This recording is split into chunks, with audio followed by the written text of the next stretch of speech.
Sawadee-kap. Hello and welcome to Daily Wisdom, Walking the Path with the Buddha. Today is our Pali Canon and English study group where we study the words of the Buddha. We've made our way to Volume 5, Chapters 11 through 20. That's what we're going to be studying today. This program is a year-and-a-half program that is a real nice addition to having developed a foundation in the path to enlightenment in our group learning program. Once you establish a really good foundation in the teachings of the Buddha on the path to enlightenment, it's nice to move into a program like this where you can more fully explore the teachings of the Buddha using his own words. And this will help you to fully get informed of what he actually taught and how to move the mind to this enlightened mental state.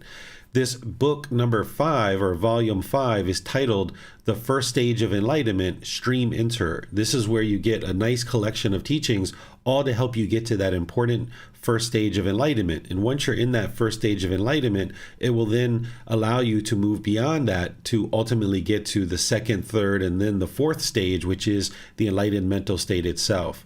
So I'd like to welcome all of you, whether you're joining for the first time or you've been joining regularly, and invite you to participate in our class today. Excuse me. We usually start this class with a meditation in order to prepare the mind for the class ahead, and we'll be doing that in the future. But today, because we have such a vast number of teachings to be studying, I'm going to forego the meditation in order to give us time to ensure that we can focus on the various chapters. There's a lot of content in each one of these chapters today, and we're going to be exploring the most important teaching that the Buddha shared, which is considered to be the highest, most ultimate truth, called dependent origination. This is where you can see the full description of what's going on in the unenlightened mind and why you keep experiencing rebirth over and over again, and why you keep experiencing discontentedness over and over again. The Four Noble Truths is a teaching that the Buddha shares that gives you a little bit of a window into what's causing the discontentedness, and that's important to first get started because it's a very simplified teaching that allows you to be able to see that. But then as you progress forward on the journey to enlightenment, you start understanding the 3 poisons or the 3 unwholesome roots or the 3 fires of craving, anger, and ignorance. And this is also helpful for you, and it helps you to see a certain level of detail with certain solutions. But when you get to understanding dependent origination, this is where the Buddha fully explains in detail, piece by piece by piece, exactly what's leading to your discontentedness and your continuous rebirth. And this helps to inform various aspects of your practice so you can more directly target the areas that you need to address in order to move the mind to the enlightened mental state. So in order to get to the first stage of enlightenment, a practitioner would need to understand dependent origination. Without understanding dependent origination, you wouldn't be able to get to the first stage of enlightenment, and therefore you wouldn't even be able to get to enlightenment itself. So understanding dependent origination in detail is utterly important to be able to get to that important first stage of enlightenment and beyond. So I'd like to be sure we have plenty of time to explore that and other teachings as well that we're going to be discussing today in today's class. The way that I do the class in the Pali Canon and English study group is I ask for volunteers from those of you that are in Zoom that if you would like to read, you can read the actual chapter, and then after somebody reads, I will share some teachings on that chapter and then open up to any questions that you have, whether you're in Facebook, YouTube, or Zoom. You can put your questions into the comment section and I'll be able to see that and then be able to answer your question for you. If you're in Zoom, you can electronically raise your hand and ask any questions that you like, and you can even electronically raise your hand and let me know that you're interested in reading. So I'll just put the offer out there to anybody in Zoom that would like to read. You're welcome to volunteer to read any of these chapters. If there's nobody who volunteers, I will just go ahead and read, but it looks like Donnie is volunteering to read this first chapter. So go ahead, Donnie. Thank you, Teacher David. Chapter 11, the complete destruction of 3 fetters. With the complete destruction of 3 fetters, he is a 7 times at most attainer who, after roaming and wandering on among heavenly beings and humans 7 times at most, makes an end of discontentedness. With the complete destruction of 3 fetters, he is a family-to-family attainer who, after roaming and wandering on among wholesome families 2 or 3 times, makes an end to discontentedness. With the complete destruction of 3 fetters, he is a one-seed attainer who, after being reborn once, or in human existence make an end of discontentedness. Okay, thank you, Donnie. So here, this is some information to help you understand this first stage of enlightenment, because generally we talk about this first stage of enlightenment, we describe it as a stream enter. And the reason why it's called stream enter is because the Buddha describes a log who enters the stream is going to eventually get to the ocean. It's only a matter of time before that log gets to the ocean, which is, in the Buddha's analogy, enlightenment. So as you enter into the stream, when you get to that first stage of enlightenment, it's only a matter of time before you get to enlightenment. And the way that you can understand this is that once you attain the first stage of enlightenment for the first time in a series of rebirths, that once you attain that first stage, you're going to get to enlightenment with a maximum of 7 rebirths at most. And that would be the very first time that you actually get to that first stage of enlightenment. But then there's other types of stream enters as well that the Buddha describes. Here in the second sentence or second paragraph, he explains this family to family attainer, which is also a stream enter. But this individual, they are only going to be reborn a maximum of 2 or 3 times before they get to enlightenment. And this person, having attained to the first stage of enlightenment, they're going to now be reborn from wholesome family to wholesome family to wholesome family for 2 or 3 times. And having rebirth into a wholesome family puts you at a more of an advantage to be able to move beyond that. Because if you were born into a family that has hostility or aggression and anger, and lots of other things that can happen among families, abusive situations and things like this, it's a lot harder for you to move beyond that. You can surely train your mind to let that go and move beyond it. But if you've grown up in a family like that, the mind is conditioned with all the various experiences that you've had growing up in a family like that, and it's much harder to move into something like the first stage of enlightenment or beyond. But if you get to this first stage of enlightenment and die, there's the potential that someone can be a family to family attainer, meaning that they would be reborn amongst wholesome families. And being reborn into a wholesome family puts you at a better advantage of being able to move beyond that first stage of enlightenment. And that's what the Buddha is describing here, of someone who's a family to family attainer, and as they're doing that, they're being reborn 2 or 3 times amongst wholesome families before they ultimately make it to enlightenment. Then the third one that he's talking about here is what's called a one seed attainer, who this individual getting to the first stage of enlightenment, they're going to be reborn one more time back into the human realm, and then they're going to get to enlightenment in that stage. It's almost like a once returner. That's the second stage of enlightenment. A once returner has eliminated the first 3 fetters, and they've thinned out number 4 and 5. And this individual is absolutely in the second stage of enlightenment going to end up coming back into the human realm and getting to enlightenment at that point. But there's also the potential of that for somebody who's gotten to stream entry and kind of gradually progressed to the point where maybe they've moved from just being a regular stream enter, being reborn 7 times, to now maybe they've become a stream enter again on their next life, which is a family to family attainer. And then ultimately they get to this one seed retainer, where now they're still a stream enter, but when they die, they come right back into the world in order to be reborn into that human existence. And then from that existence, they're going to get all the way to enlightenment in that existence.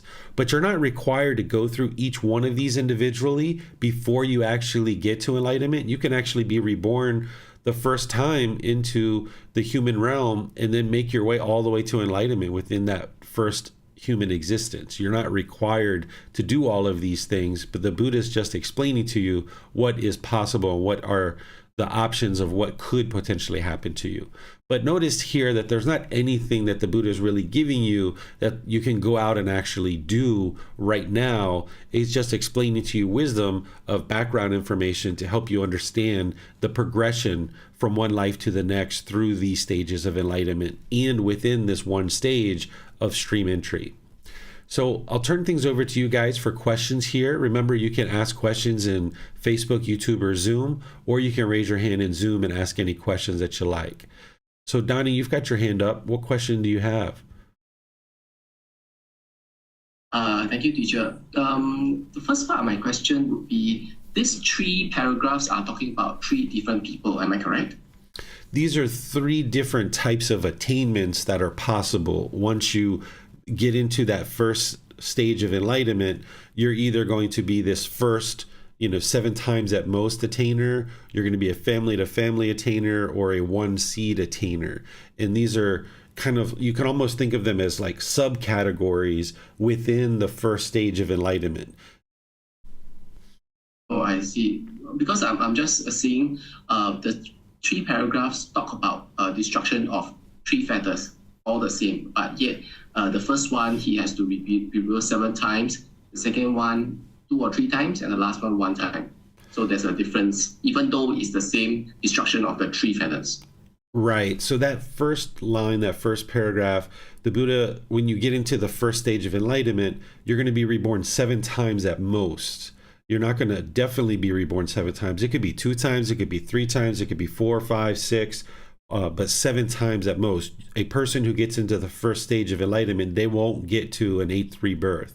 They will definitely get to enlightenment before their 8th rebirth. So a maximum of 7. But that doesn't mean that they're absolutely going to experience 7. And that's generally how you think about the first stage of enlightenment is, okay, there's a maximum of 7 rebirths. But now the Buddha is giving you a more detailed understanding that within that stage of enlightenment, there's some people who he's describing as a family to family attainer that has a maximum of 2 or 3 rebirths, and they're going to be now being reborn amongst wholesome families. So let's just say you were reborn into a wholesome family and that your family life was pretty stable and your parents treated you quite well and these kind of things. You might have attained the first stage of enlightenment in a previous life, and now having been reborn into a wholesome family in this life, you have a better opportunity to now get to enlightenment in this life. And that helps you to understand the Dhamma that sometimes people ask, like, why was I born in such a hostile family, in such a harsh family, or why was I born in such a wholesome family, a family that really generally took care of me?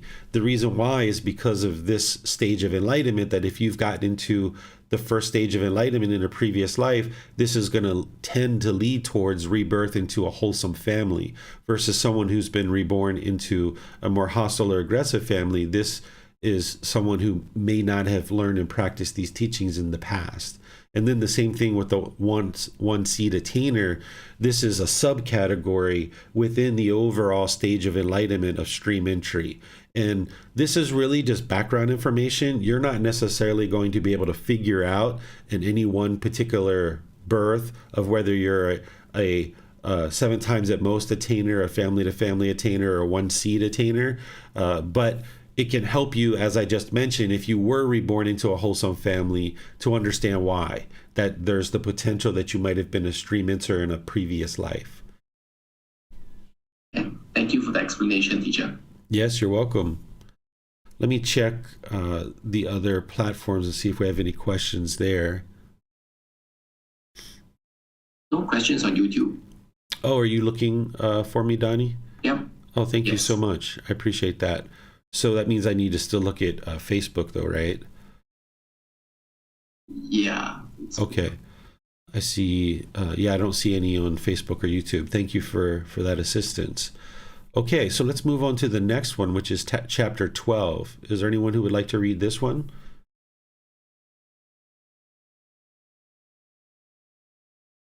All right, if nobody's interested in reading it, I can go ahead and read it. And then anybody who's in Zoom, if you guys would like to volunteer at any point, just raise your hand electronically and let me know. So this is chapter 12 in volume 5. It's titled, Abandoning 6 Things One is Capable of Realizing Accomplishment in View.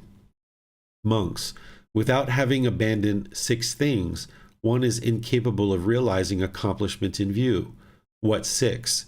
Personal existence view, doubt, wrong behavior and observances, craving leading to the plane of misery, anger leading to the plane of misery, and ignorance, a knowing of true reality, leading to the plane of misery.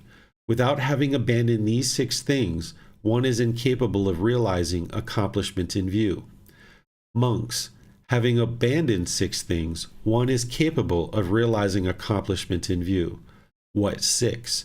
personal existence view, doubt, wrong behavior and observances, craving leading to the plane of misery, anger leading to the plane of misery, ignorance, unknowing of true reality, leading to the plane of misery. Having abandoned these 6 things, one is capable of realizing accomplishment in view. Okay, so let's talk about this a bit. In order to get to the first stage of enlightenment, as we talked last week, there's multiple things that you need to accomplish. The primary thing that you need to accomplish is elimination of the first 3 fetters: personal existence view, doubt, and wrong behavior and observances. And we can talk about what these are in detail if you guys would like. But then there's also other things. There's like understanding the 5 aggregates, which we talked about last week. There's understanding the 6 sense bases. There's understanding dependent origination. There's understanding accomplishment in view and practicing accomplishment in view. There's practicing accomplishment in generosity. There's a number of different things that you need to develop. And I talked about this last week as developing the foundational teachings to get you to base camp, like at the base camp of Mount Everest, that those people who are planning to get to the summit, they've already done a tremendous amount of work understanding equipment and techniques and various aspects of hiking that allowed them just to get to base camp. And now that they're at base camp, they have more likely of an opportunity to get to the summit of Mount Everest. So the first stage of enlightenment is like getting to base camp, that you need to do all this preliminary work. But once you get to the first stage of enlightenment, you have all the tools and all the techniques that you need. You still need guidance, of course, from a teacher, but you have everything on board, at least understanding it, that you need to be able to get to enlightenment, to the summit of Mount Everest, or to enlightenment itself. So one of the things that you need in order to get to this first stage of enlightenment and make your way the rest of the way to enlightenment is you need to realize accomplishment in view. You start to establish right view from the very beginning of your journey to enlightenment. That's what understanding the Four Noble Truths is it helping you to establish right view. But just learning the Four Noble Truths from the very beginning of your journey, which helps you to understand the cause of the problem in the unenlightened mind, it helps you to understand the elimination and the path forward. So you're understanding the problem, the cause, the elimination, and the path forward. You're starting to understand that when you first are introduced to the teachings of the Buddha as part of the Four Noble Truths. So you're starting to establish right view, but you haven't yet realized accomplishment in view until you've accomplished this here, which is what the Buddha is describing, which is the elimination of personal existence view, doubt, wrong behavior and observances, as well as eliminating craving, anger, and ignorance that leads to the plane of misery. What this is talking about is the 3 poisons, or the 3 unwholesome roots, or the 3 fires. In order to get to enlightenment, you would eliminate 100% of craving, anger, and ignorance. These are the 3 poisons, or the 3 unwholesome roots, or 3 fires, which a more detailed description of these are the 10 fetters. The 10 fetters bubble up to craving, anger, and ignorance. But in order to establish this realization of accomplishment in view, you haven't eliminated all your craving, anger, and ignorance, but you've eliminated a certain portion of it, enough of it that you will no longer be reborn into the lower realms. That's what the plane of misery is hell, animal, and afflicted spirits. Now, it's important to understand that the Buddha never used the cycle of rebirth or the realms of existence as a way to guilt, shame, or fear you into learning and practicing his teachings, because that's what you're working to eliminate, among other discontent feelings, is guilt, shame, and fear. So he's not going to use guilt, shame, and fear to help you eliminate guilt, shame, and fear. That would be silly for anybody to do that. He's just explaining true reality, that if you have a certain amount of craving, anger, and ignorance in your mind, you're going to be reborn into those lower realms of hell, animal, and afflicted spirits. And once you're in those realms, which we've all been in those realms before pretty much, and now we're in the human realm, but getting out of those lower realms is very challenging. You have to go through countless rebirths to get to the point where you can get to the human rebirth or a heavenly rebirth in order to be able to then experience the opportunity to get to enlightenment. So now that we're in the human realm, the last thing that we should be interested in is ever getting back into the lower realms, because gosh, we're going to be almost stuck in a prison trying to go through 100, 200, 500 different rebirths before we ever get back to the human realm again. So we should take advantage of this opportunity to now make our way to enlightenment, which is an ideal existence to be able to do that in the human realm. So by the time somebody gets to the first stage of enlightenment, yes, they've eliminated personal existence view, doubt, wrong behavior, and observances, but they've also eliminated a certain amount of craving. It's not 100% eliminated, but they've eliminated a certain amount of it. Same thing with anger and same amount with ignorance, but they're still craving anger and ignorance in the mind. So there's this significant reduction of craving anger and ignorance, but they're still craving anger and ignorance in the mind. The craving anger and ignorance that continues to exist in the mind of someone who's in the first stage of enlightenment, there is craving anger and ignorance there, but any decisions that they make isn't going to be significant enough to have them get reborn back into the lower realms. That they've eliminated enough of the craving, anger, and ignorance that there's nothing that they would do that would cause rebirth into the lower realms. So there's been a significant reduction of craving, anger, and ignorance, but it's not fully eliminated. But there's been enough of it eliminated that whatever they choose to do for the rest of that life, it won't lead to rebirth in the lower realms. And that's what the Buddha is describing here. One of the things that I will share along these lines as well to help you see this a bit more clearly is that by the time you get to the first stage of enlightenment, there will be this significant reduction in discontent feelings. That you'll notice that from when you were off the path to enlightenment and even having started to get on the path to enlightenment, by the time you get to the first stage of enlightenment, you're going to see this significant reduction. The Buddha describes it as a fraction of what you once experienced. And I would agree to this, that at one point in your life, you might have been angry and hostile and bitter or having other difficulties like this. But by the time you do enough work to get to the first stage of enlightenment, because you've eliminated a significant amount of craving, anger, and ignorance, in these three fetters that he's talking about, you will have this significant reduction of discontentedness. But even in that first stage of enlightenment, and the second and third as well, you will still experience some discontentedness, but it'll be significantly diminished from where you were at one time prior to getting into that first stage of enlightenment. So if you guys have questions on any of these individual fetters, what they are and how to eliminate them, I'll be pleased to help you with that.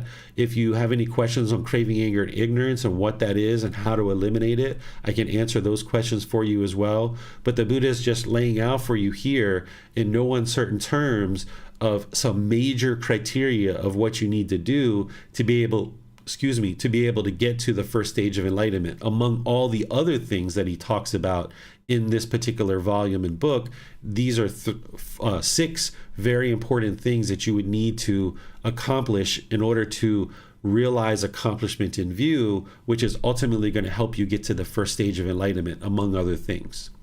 So it looks like we have some questions here in Zoom.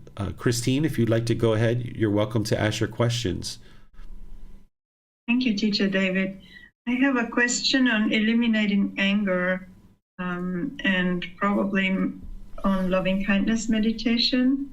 So I realized that, for example, I seem to not be angry at my mom, but when I interact with her, often after the interaction, I am kind of angry. But when I do the loving kindness meditation, no anger comes up.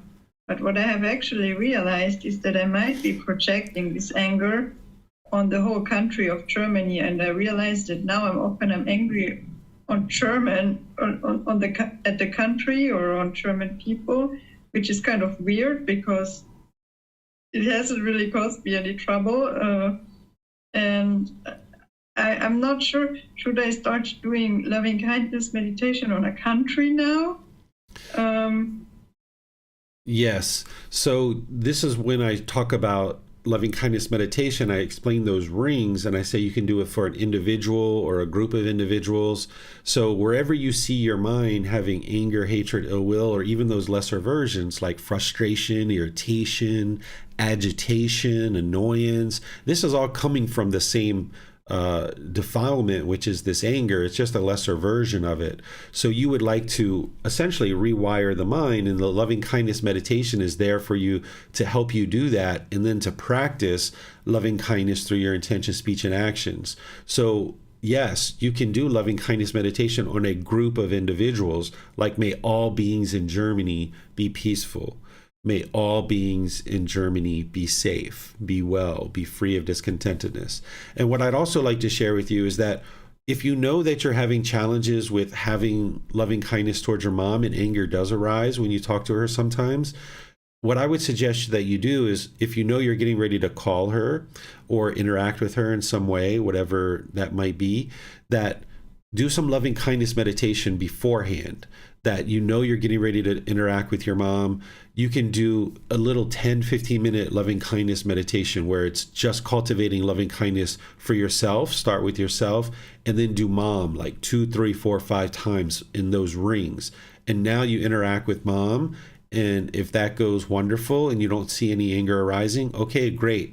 But if at any point you see anger arising and when you get off the phone, you still have that frustration or annoyance or what have you, do some more, like another 10-15 minutes of loving kindness, because what you're trying to do is you're trying to rewire the mind to no longer have that. Whereas if you get off the phone and you're angry and you're irritable about this interaction with mom and it's directed towards mom, now you're allowing the mind to continue to experience that anger. So the way that you'd like to handle that is by doing some loving kindness meditation so that you don't allow the mind to continue to experience the anger. You're trying to kind of rewire the mind and retrain it to no longer experience anger. So you'd like to stomp it out as soon as you can. Not allowing the mind to dwell in that anger. And whether that's for mom or anybody else or this group of people, you know, in Germany and all Germans, you'd like to stamp out the anger. As soon as you see it come into the mind, right away implement the solution so that the mind doesn't get a chance to continue to sit there and be angry. Because the longer you allow it to dwell in its anger, the more likely that is to continue into happen multiple times over the coming weeks and months and years. So you'd like to stamp it out as soon as you see it. Thank you very much, Teacher David. This was really helpful. Yes, you're welcome. Can I ask a small related questions to that, or should I ask it later? You can ask whatever you like. So I was also wondering, with regards to the loving kindness meditation, if it makes sense to do loving kindness meditation for people from your past, but when I think about them, I feel nothing, but the interactions have not always been pleasant. Might there be like stuffed down anger that I have to eliminate, or should I just not worry about that at all? You should never worry about anything, because that would be discontentedness. But I know what you're meaning. Like, should I be concerned about that, right?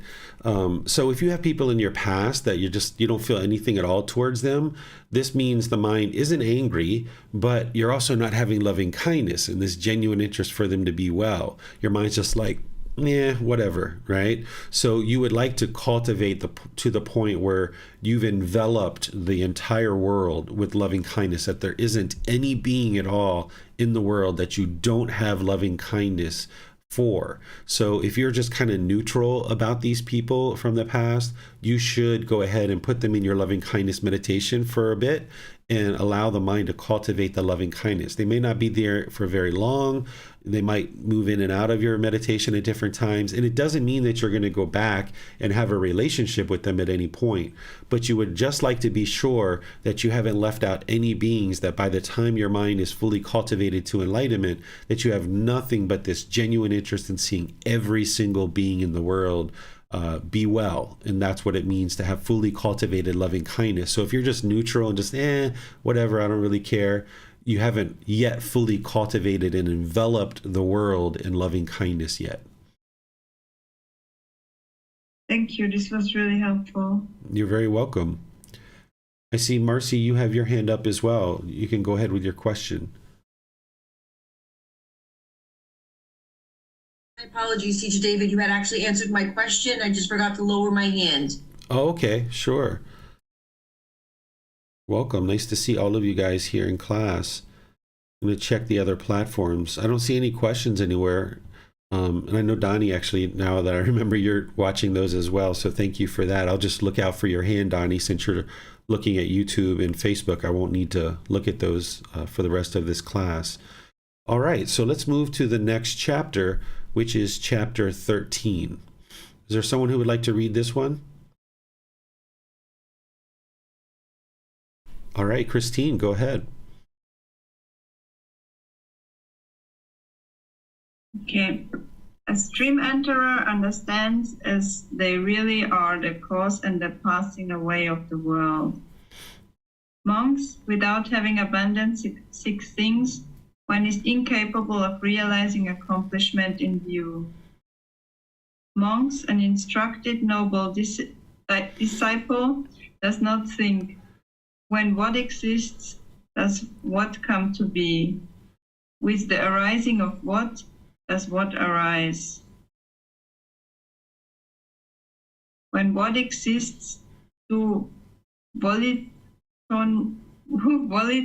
formations, choices, decisions come to be? When what exists, does consciousness come to be? When what exists, does name and form come to be? When what exists, does the sixth sense base come to be? When what exists, does contact come to be?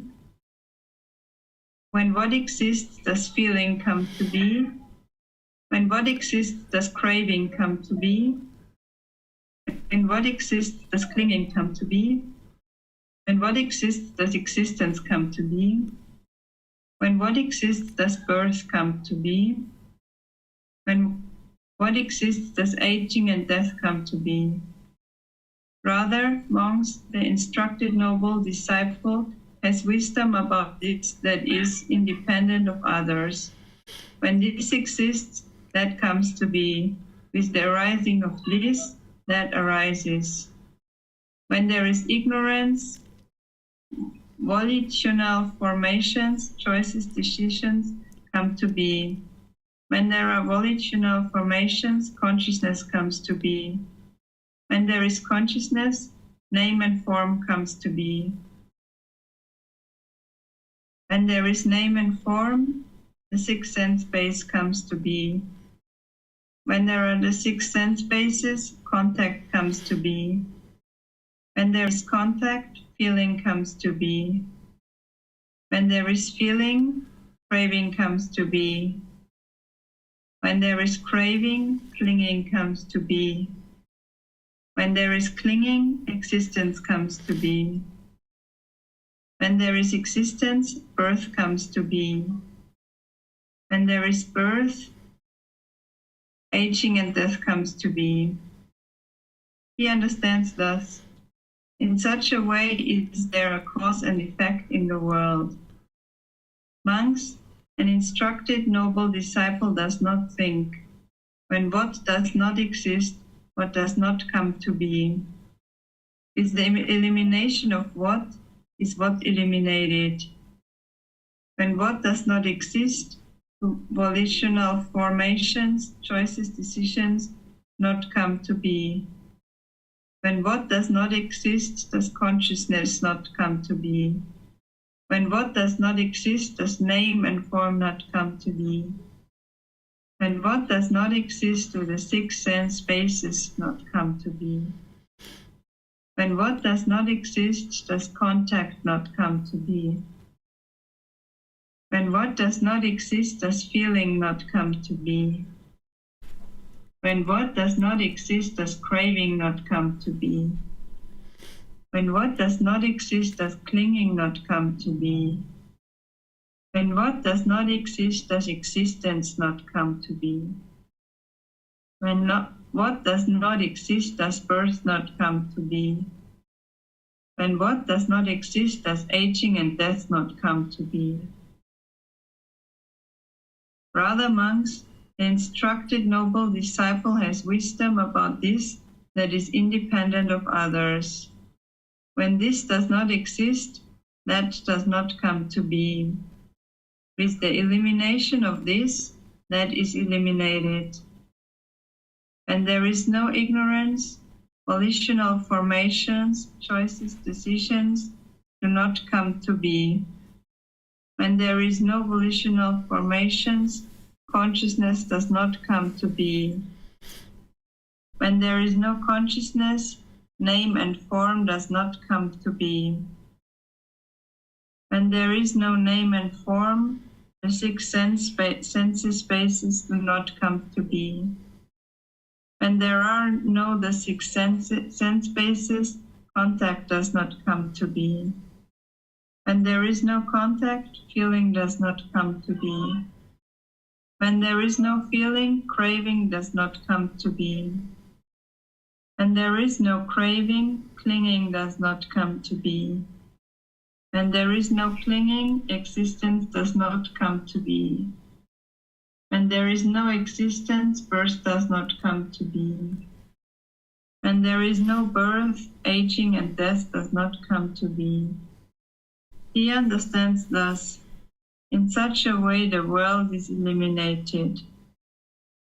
Monks, when a noble disciple thus understands as they really are the cause and the passing away of the world, he is then called a noble disciple who is accomplished in view, who is accomplished in vision, who has arrived at these true teachings, who sees these true teachings, who possesses a trainee's wisdom, who possesses a trainee's true wisdom, who has entered the stream of the teachings, a noble one with penetrative wisdom, one who stands squarely before the door to the deathless enlightenment.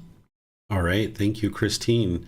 So as you guys see, we have a lot more content to read and discuss as part of this class.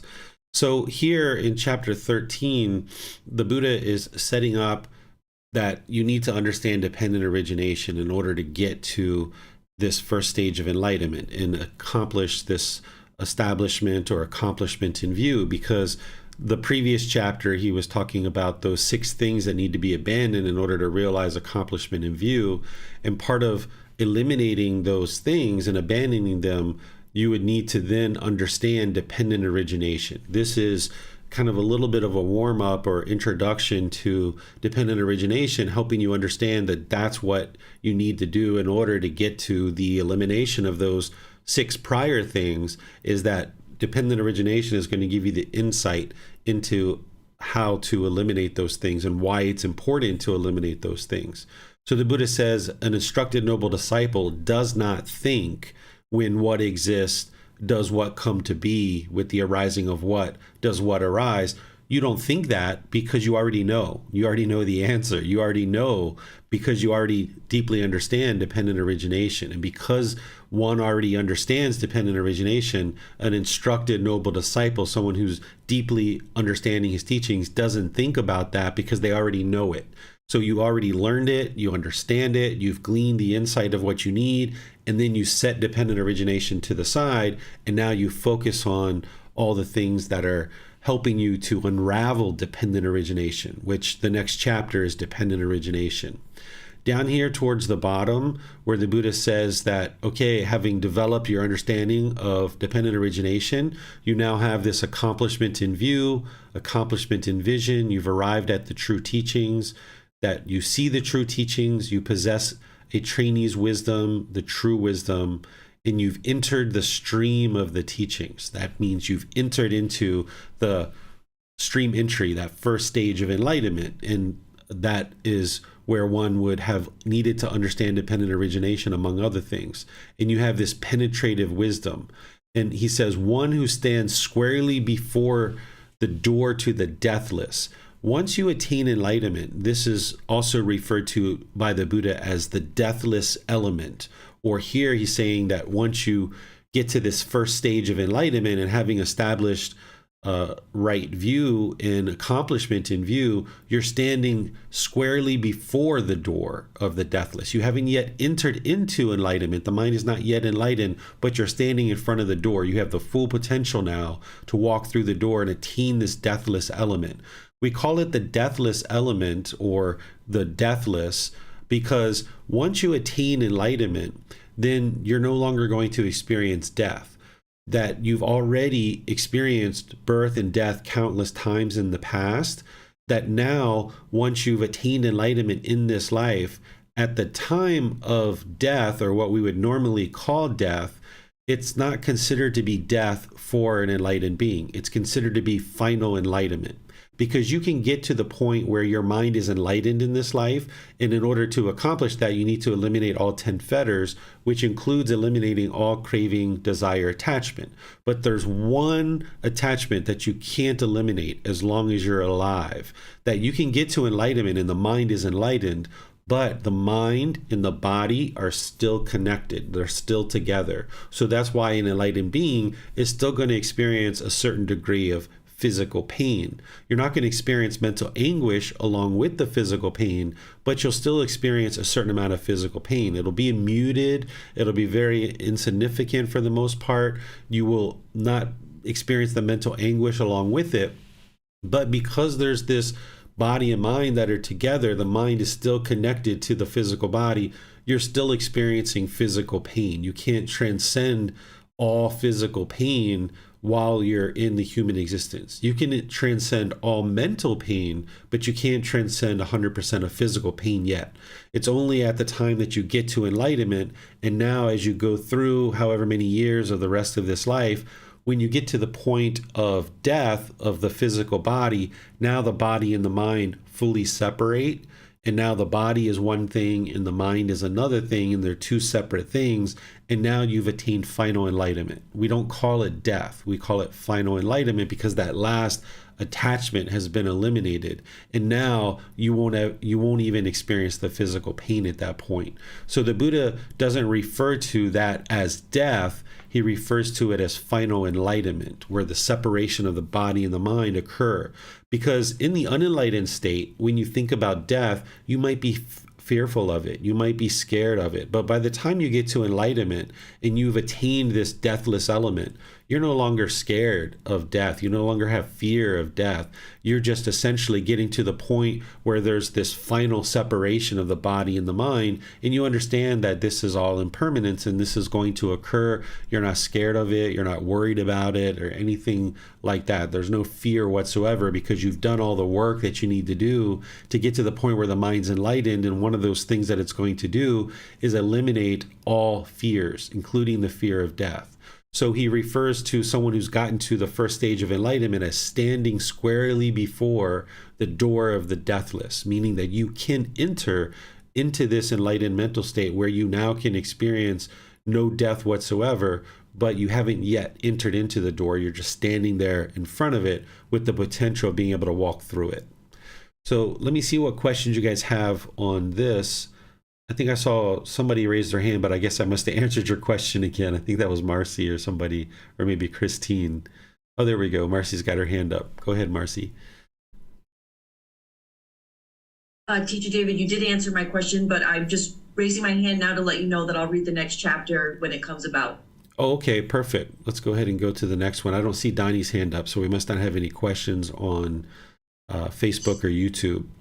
So what I'll have you do, Marcy, is I'd like you to read this first part, and then I'll teach this first part first, and then we'll go into all the subsequent stuff, because this is quite a long chapter, because the Buddha explains each individual aspect of dependent origination.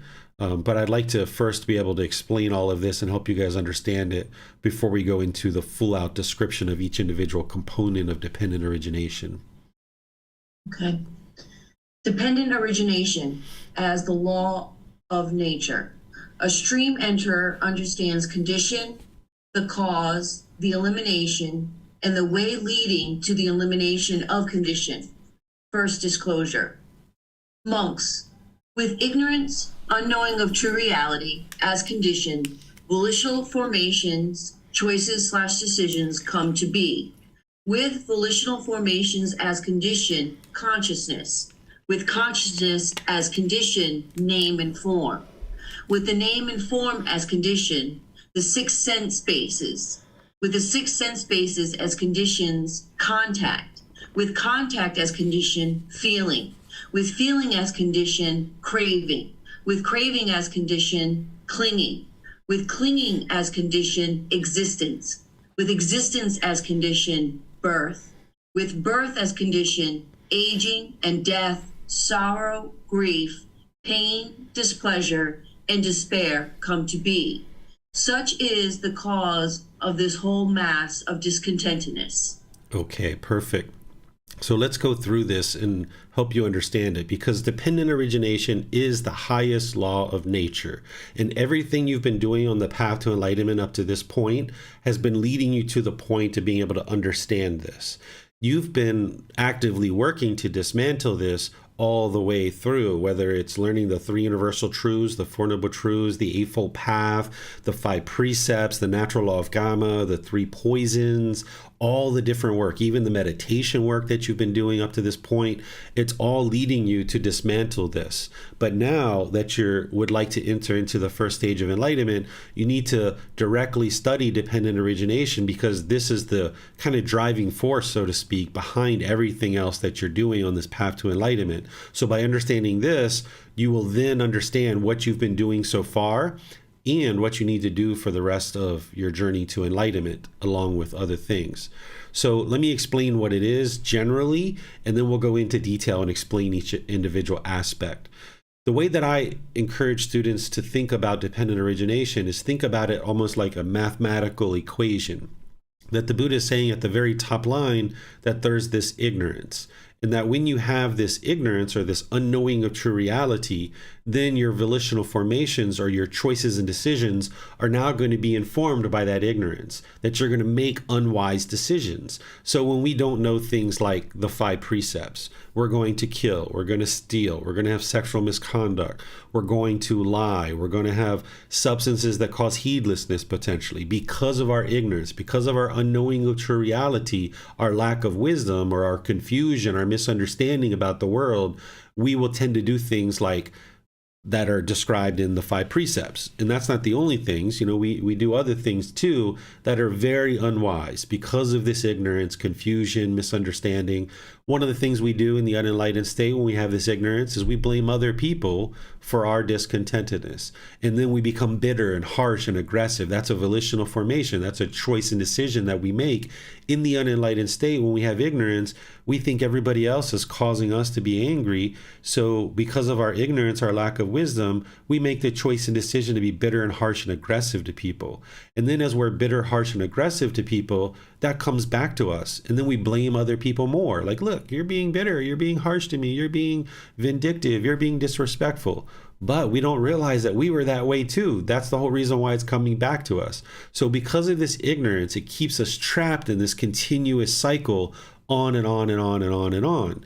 And the Buddha now explains independent origination, exactly one condition to the next that leads to the next that leads to the next. And essentially what he gets to, and I'm going to explain the whole thing, but essentially what he gets to is that there's these certain feelings that arise in the mind, these conditional feelings, this discontentedness, these pleasant feelings, painful feelings, and neither painful nor pleasant. And this is all because of craving. And then there's this clinging where the mind is holding on, wanting these pleasant feelings to be permanent, but they're not. So this is all put in motion because of our ignorance. We don't realize that those pleasant feelings are impermanent. And because of this, it leads to continuous birth. And because of continuous birth, we experience aging and death, along with sorrow, grief, pain, displeasure, and despair. This is how this whole massive amount of discontentedness comes to be. So the Buddha is explaining what leads to discontentedness in very, very, very detailed terms. And what he's also explaining to you is how beings come back into the cycle of rebirth over and over and over and over again. So what dependent origination is explaining to you is in very detailed form. If you think about math, he's showing the work, so to speak. He's showing you the work. He's not just giving you the encapsulated summary that he explains in the Four Noble Truths. He's going deep, deep, deep, penetrating in and showing you all the individual linking steps that lead to discontentedness and that leads to continuous rebirth in the cycle of rebirth. And what you're doing on this path is you're understanding that it's ignorance that leads to those unwise choices and decisions. And then you come to understand that you need to eliminate this craving and clinging so that you can get rid of these discontent feelings. And that's what's going to lead to the elimination of this discontentedness. It's a equation. But now to go through the detail of it is that it's because of this ignorance and unknowing of true reality that we have these volitional formations are choices and decisions that are based in ignorance, this unknowing of true reality. And because of that unknowing of true reality and these decisions that we make to kill, to steal, to have sexual misconduct, to lie, to take substances that cause heedlessness, to be bitter and harsh with our speech and our actions, to be aggressive in the world, to do all these harmful things, because we keep making these unwise decisions over and over and over again, there's the conditions for consciousness to exist. What consciousness is the actual mind itself. That you can think of just consciousness as the mind, like this cardboard box of the mind. And now when there's a consciousness that's come into existence, now there's going to be this name and form. What name and form is that you're going to hear when Marcy reads it is this is the physical body essentially. So that you've got this mind and this physical body that now come to be. And because there's a mind that's waiting to be reborn, that's the condition that now leads to the taking up of this physical body or this name and form. And now at the time of conception, when there's an egg and there's a sperm, now there's a consciousness that comes in. These three things is what's now creating this being. And now that there's a consciousness and a name and form that have come together in the womb of a woman, now there's going to be the 6 sense bases are going to be developed. This is where we get our eyes, our ears, our nose, the tongue, the body itself, and then the mind, the consciousness. All 6 of these sense bases are now coming to be. They're starting to develop inside the womb. And now, as they develop inside the womb, we start experiencing contact through those 6 sense bases. Contact is that the eye is going to see a certain form, or the ear is going to hear a certain sound, or the nose is going to smell a certain odor, or the tongue is going to taste a certain flavor, or the body is going to come in contact with a certain physical object, or the mind is going to have a certain mental object. So we start having contact with things externally outside of this physical body. These 6 sense bases now start having contact. And now we start experiencing feelings based on that contact. We start experiencing pleasant feelings, which are conditioned pleasant feelings. We have conditioned painful feelings and conditioned feelings that are neither painful nor pleasant. And now when we start experiencing those feelings, we start craving those pleasant feelings, wanting them to be permanent. So now we start clinging to certain things that are bringing us those pleasant feelings. And now because of that, clinging and holding on to this world, wanting things to be a certain way, we experience continuous existence, that we keep existing due to birth, which there's now birth. And now because of birth, whenever we experience birth, we're going to automatically experience aging and death. And what comes with that is this sorrow, grief, pain, displeasure, and despair. That's the discontentedness. He's describing specifically certain painful feelings as part of discontentedness, but ultimately it's all discontentedness. That's how this whole massive amount of discontentedness starts and comes to be. So now that I've explained it in detail form, let me give you an example that we can walk through. Let's just say there's a being now today, this person A, who is making all kinds of unwise decisions because of their ignorance and their unknowing of true reality. They're just making all kinds of unwise decisions, which are volitional formations. And now they die. So now they die, and now because of those unwise decisions, part of those unwise decisions is craving is still in the mind. There's this longing and yearning, this chasing after the objects of your affection still in the mind because you didn't eliminate it. Because of your ignorance, you still are making volitional formations that allows craving to continue. And now that craving is the fuel that causes consciousness to continue. It's like a fire, that you have this fire that the logs keep getting tossed onto this fire, and this fuel of the logs, it keeps sending sparks off into the air, and now these sparks get carried by the wind and it lands and creates a new fire. But if we get rid of the fuel, if we eliminate the fuel, the fire will be extinguished and there won't be any more sparks to create the next fire.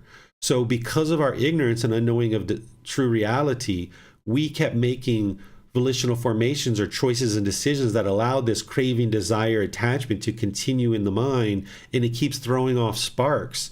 And because we keep throwing off sparks, we keep getting to the point where now there's a new consciousness that comes to be.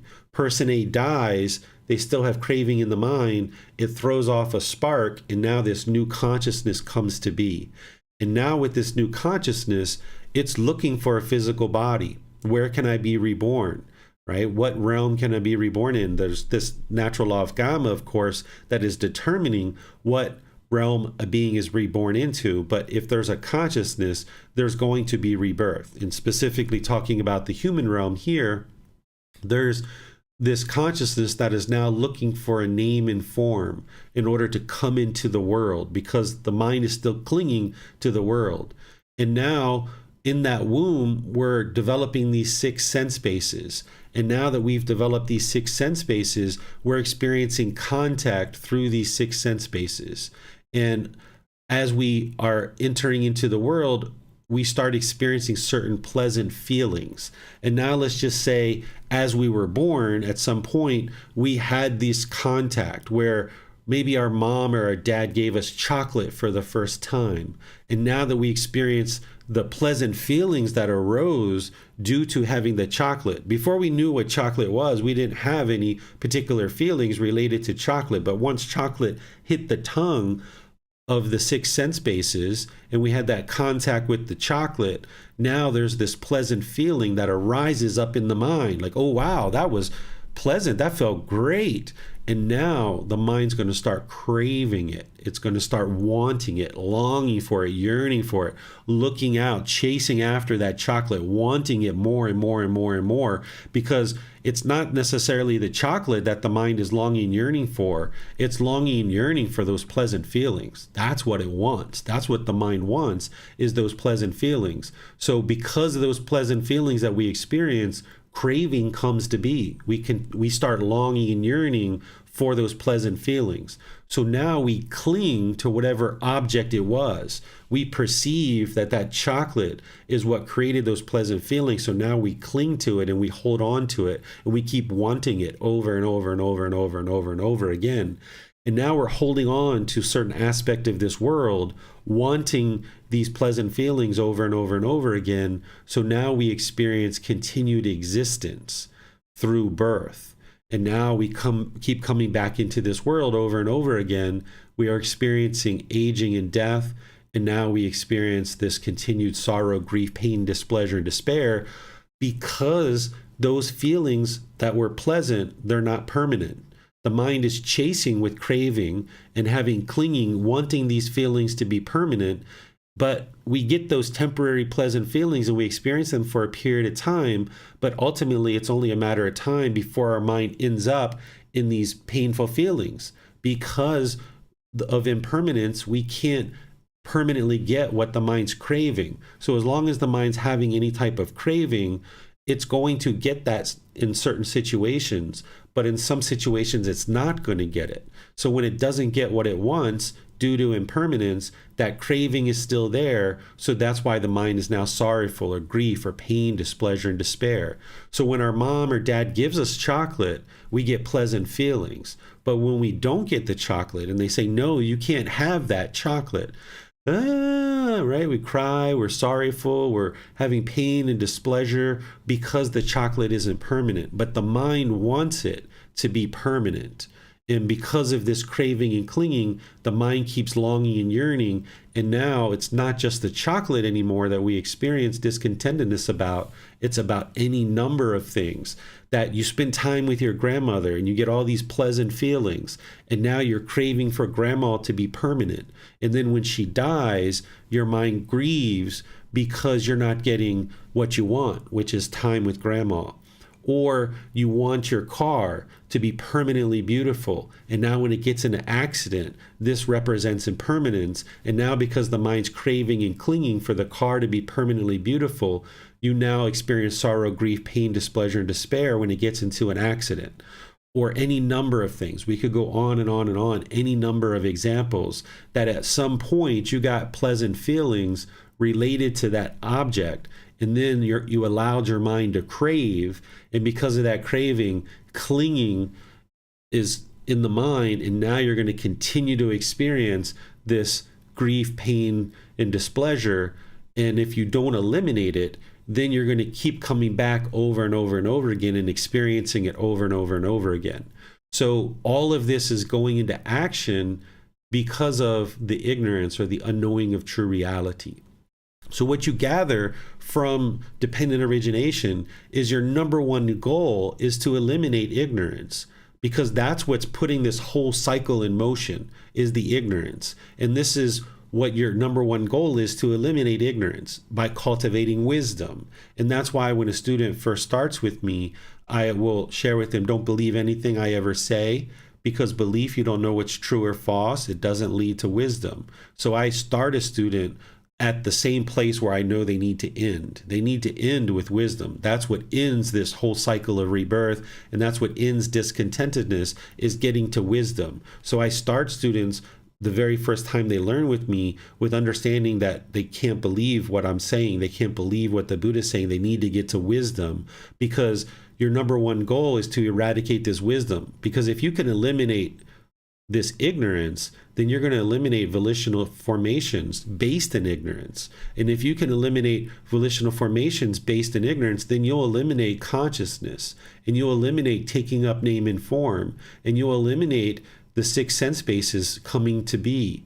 You'll eliminate contact through those six sense bases. You eliminate conditioned feelings. You will eliminate craving, desire, attachment. You're eliminating the clinging. Then you'll eliminate existence. You'll eliminate birth, and you'll eliminate aging and death. And then you're going to eliminate this whole massive amount of discontentedness, which the Buddha is describing: sorrow, grief, pain, displeasure, and despair. But if you just believe the teachings of the Buddha, you won't be able to eliminate the ignorance. So by eliminating ignorance, you learn about conditioned feelings, pleasant, painful, neither painful nor pleasant. You learn about how craving, desire, attachment is what's causing those. And then because of that, you can eliminate birth, and you can eliminate discontentedness as well. So your number one goal is to eliminate this ignorance. So even though in the three poisons we talk about it as craving, anger, and ignorance, what you learn here in dependent origination is that it's because of ignorance that craving and anger continues to exist, because it's ignorance that allows craving to continue, and then that's where you're getting angry. So it's because of ignorance that craving and anger continues, that we're ignorant to realize that it's our cravings that are causing the anger to arise. We're ignorant of that in the unenlightened state. That's why we blame other people. We think other people are causing us to be angry or somehow discontent. But when you study dependent origination, you can see with clarity in all these interlinking steps, and you can independently verify this for yourself, that this is indeed what's occurring, that you start to understand that, yes, my number one goal on this path is to eliminate ignorance.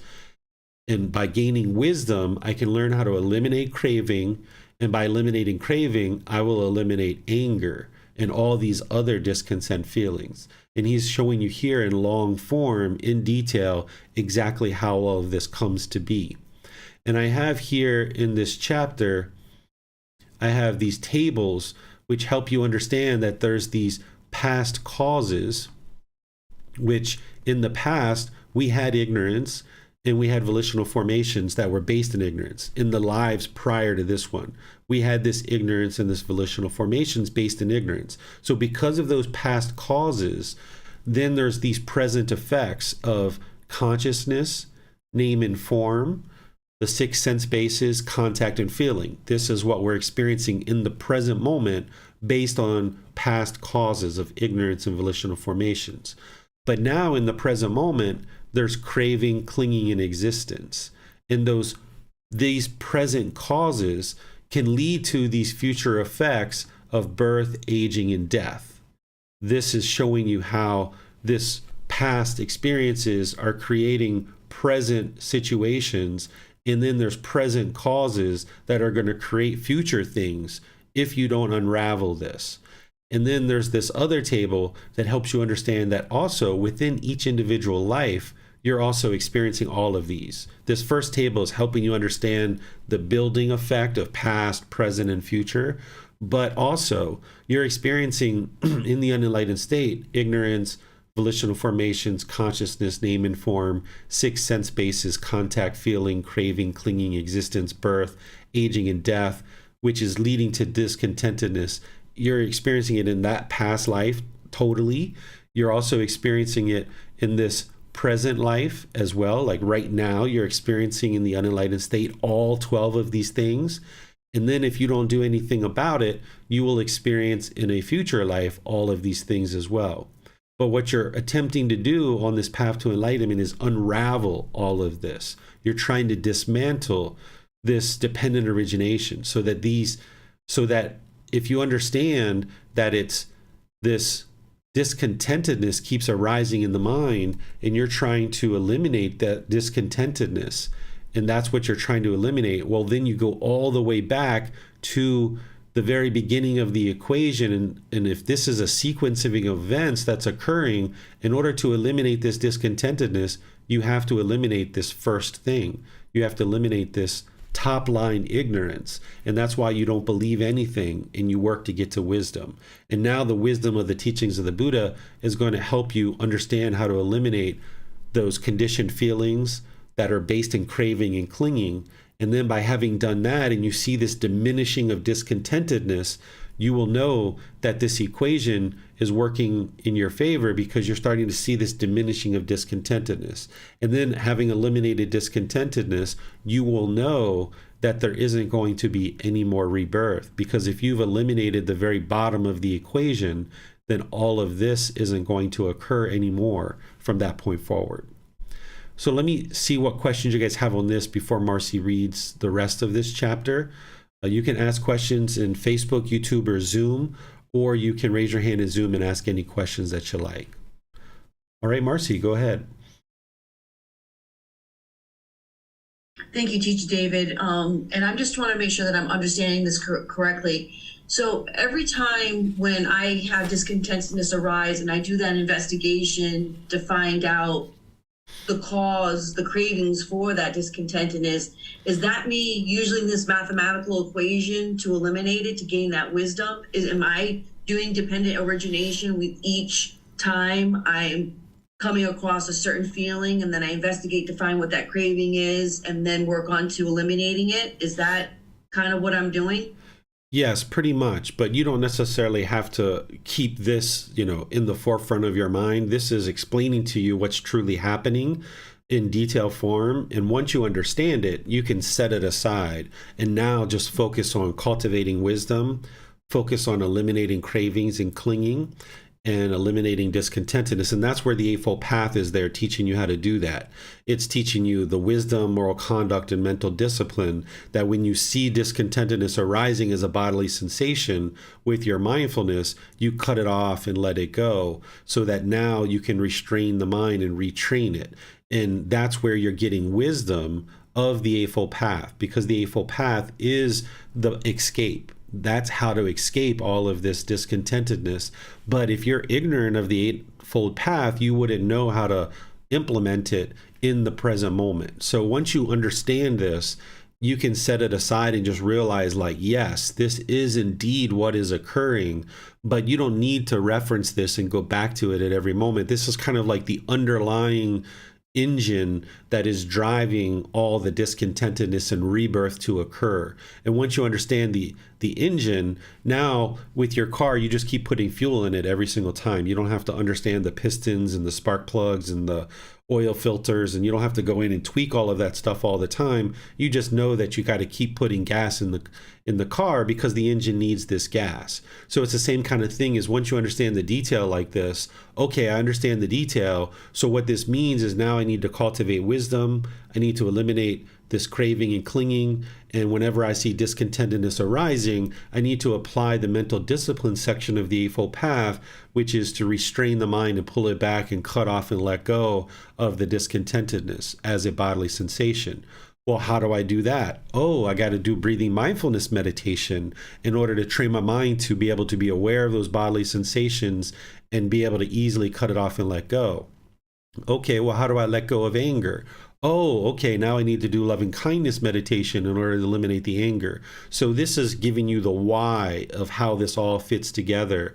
And once you understand it, you can just set it to the side and then focus on your Eightfold Path and just continue to dial that in closer and closer, because that's what's going to lead to the dismantling of all of this.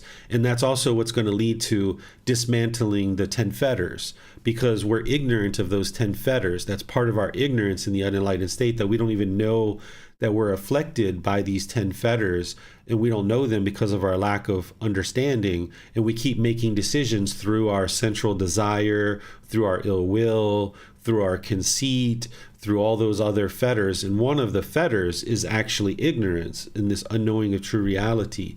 So once you understand this, you can set it to the side and then just focus on the actual day-to-day practice of generosity, of breathing mindfulness meditation, loving kindness meditation. Whenever you see discontentedness arising, you cut that off and let it go, and those other facets of what you're putting together as your practice. Thank you, teacher. You're welcome. All right, I'm not seeing any other questions. So, Marcy, if you'd like to read the rest of this, what the rest of this is, it's quite long. What the Buddha is going to do is he's going to explain to you each one of these things, and he's doing it in reverse order. He's going to explain to you what aging and death is. He's going to explain to you what birth is, what existence is, what clinging is, so that you understand what each one of these are, so that you can then skillfully eliminate each one of these, so that you'll be able to then dismantle this dependent origination.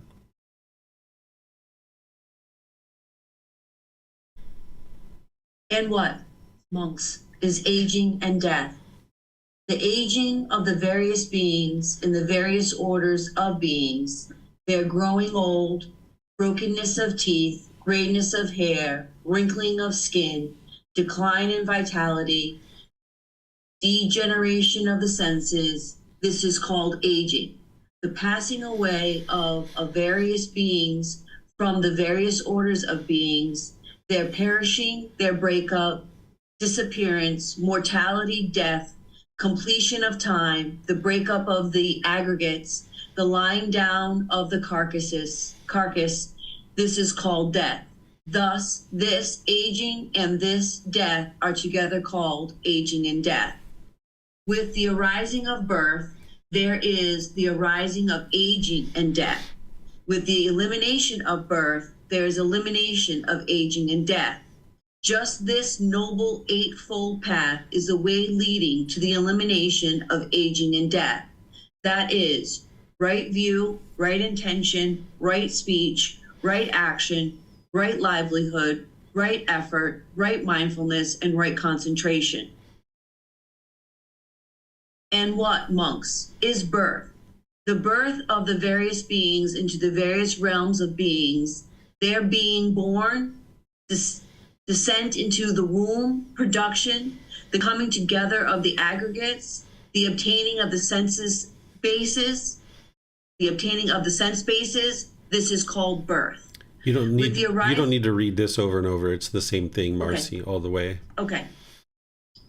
And what, monks, is existence? There are these three kinds of existence: sense sphere existence, 6 sense bases; form sphere existence, from form realms; formless sphere existence, formless realms. This is called existence. And what, monks, is clinging?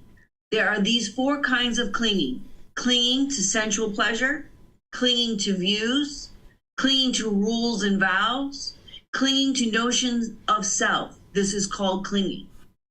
And what, monks, is craving? There are these 6 classes of craving: craving for forms, craving for sounds, craving for odors, craving for flavors, craving for physical objects, craving for mental objects. This is called craving. And what, monks, is feeling? There are these 6 classes of feeling: feeling born of eye contact, feeling born of ear contact, feeling born of nose contact, feeling born of tongue contact, feeling born of body contact, feeling born of mind contact. This is called feeling. And what, monks, is contact? There are these 6 classes of contact: eye contact, ear contact, nose contact, tongue contact, body contact, mind contact. This is called contact. And what monks are the 6 sense bases? Eye base, the ear base, the nose base, the tongue base, the body base, the mind base. These are called the 6 sense bases. And what monks is name and form? Feeling, perception, volitional formation, choices, decisions, contact, consciousness. This is called name. The 4 great elements and the 4 great elements and the form derived from the 4 great elements. This is called form. Thus, this name and this form are together called name and form. And what monks is consciousness? There are these 6 classes of consciousness: eye consciousness, ear consciousness, nose consciousness, tongue consciousness, body consciousness, mind consciousness. This is called consciousness. And what monks are volitional formations? There are these 3 kinds of volitional formations, choices, decisions: the bodily volitional formation, the verbal volitional formation, the mental volitional formation. These are called the volitional formations. With the arising of ignorance, unknowing of true reality, there is the arising of volitional formations. With the elimination of ignorance, there is the elimination of volitional formations.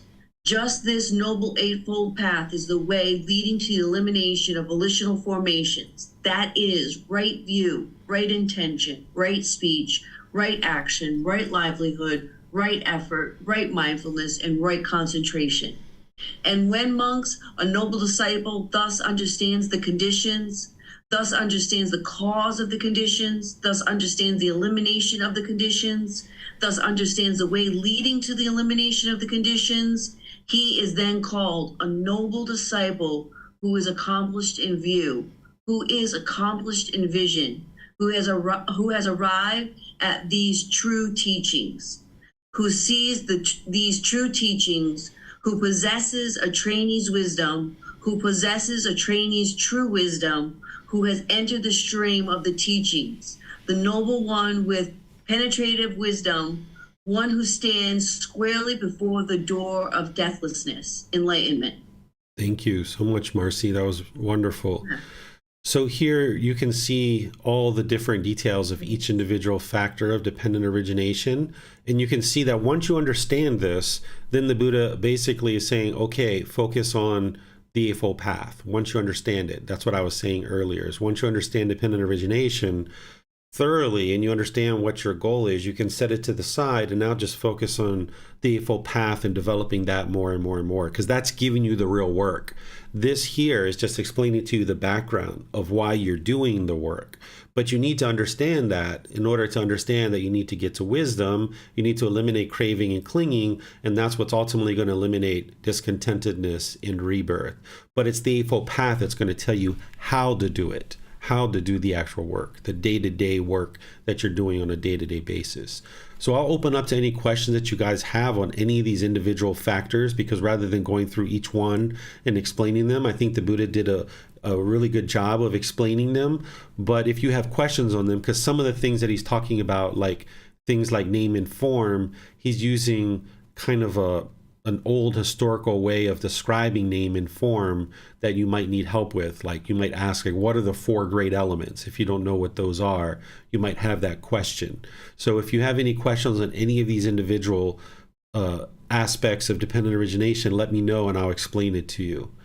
Marcy, go ahead. Yes, Teacher David, that was going to be one of my questions, is to understand the 4 great elements and the form derived from the 4 great elements. Okay, so during traditional times, and even now in traditional Thai medicine in some places, they look at the body as 4 great elements. This is the earth, water, wind, and fire element. These 4 elements is how they describe the body. So like the teeth, all the solids of the body, these are the earth element. So like the teeth, the bones, the fingernails, these are all what we call the earth element.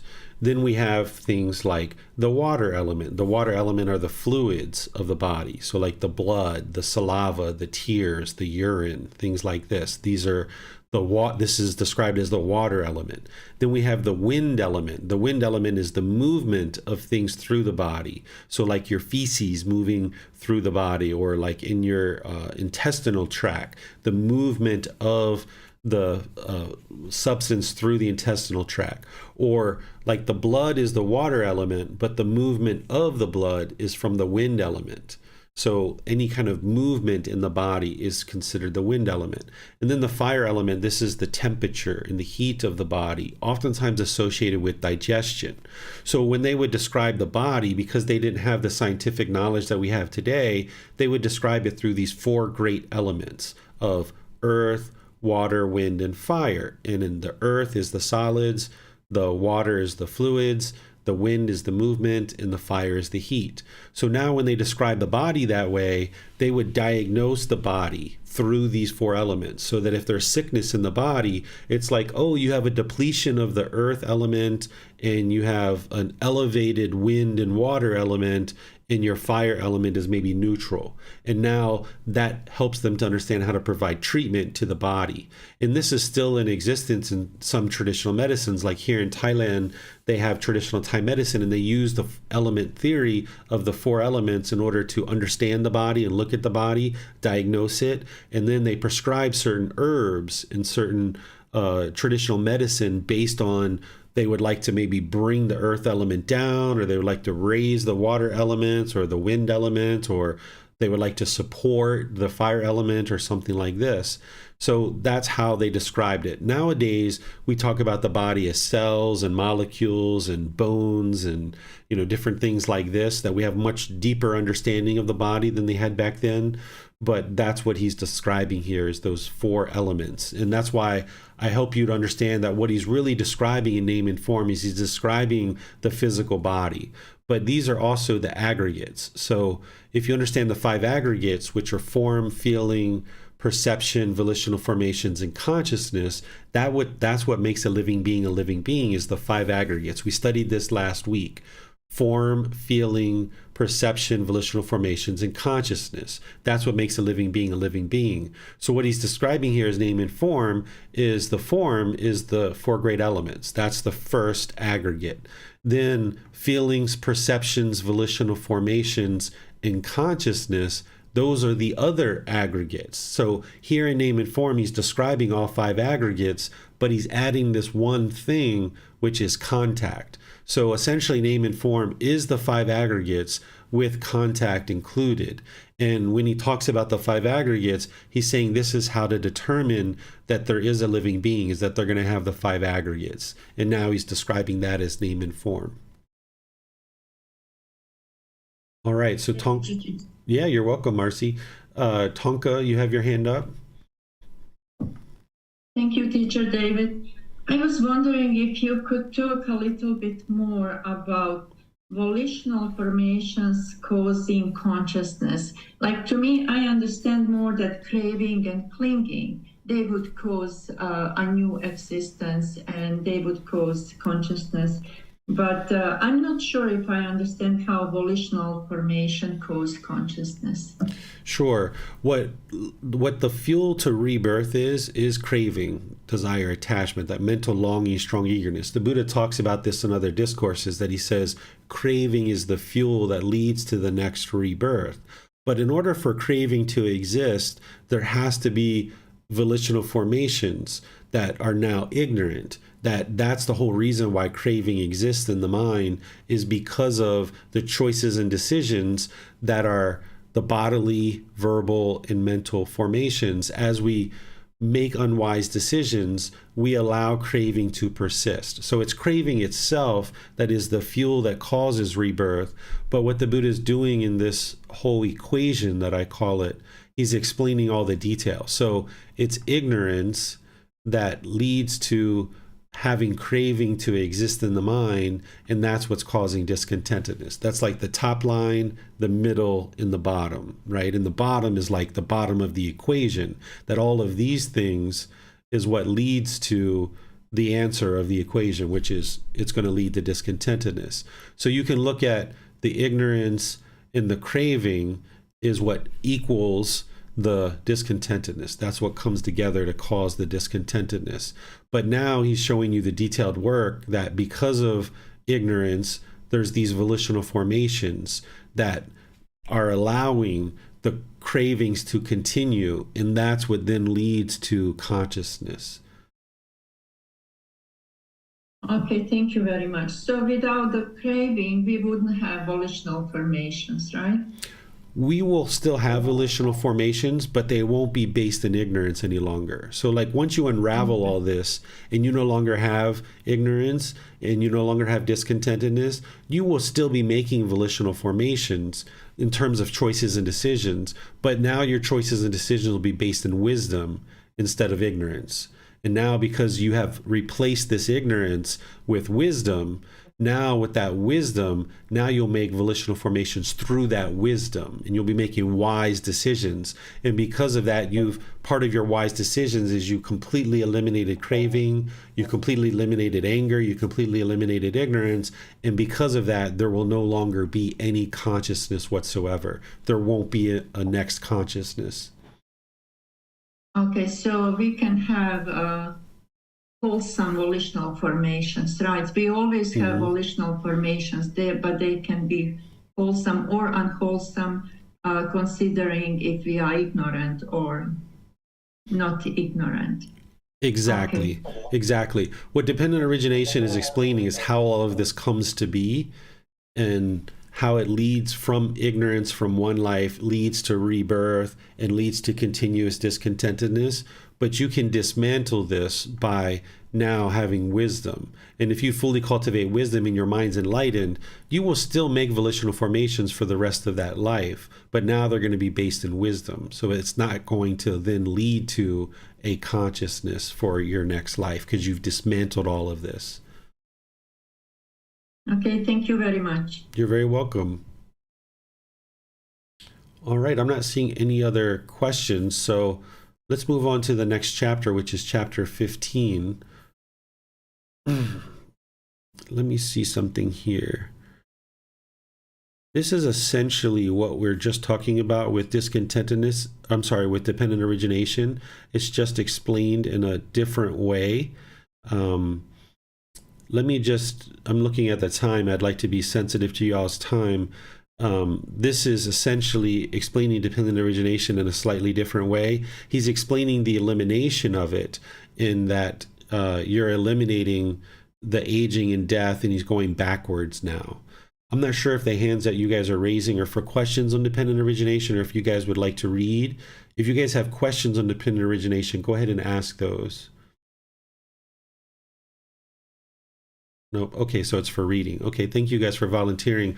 What I'm going to do is I'm going to skip over this because we've already penetrated independent origination quite well, and he's also explaining each individual factor again here in this discourse.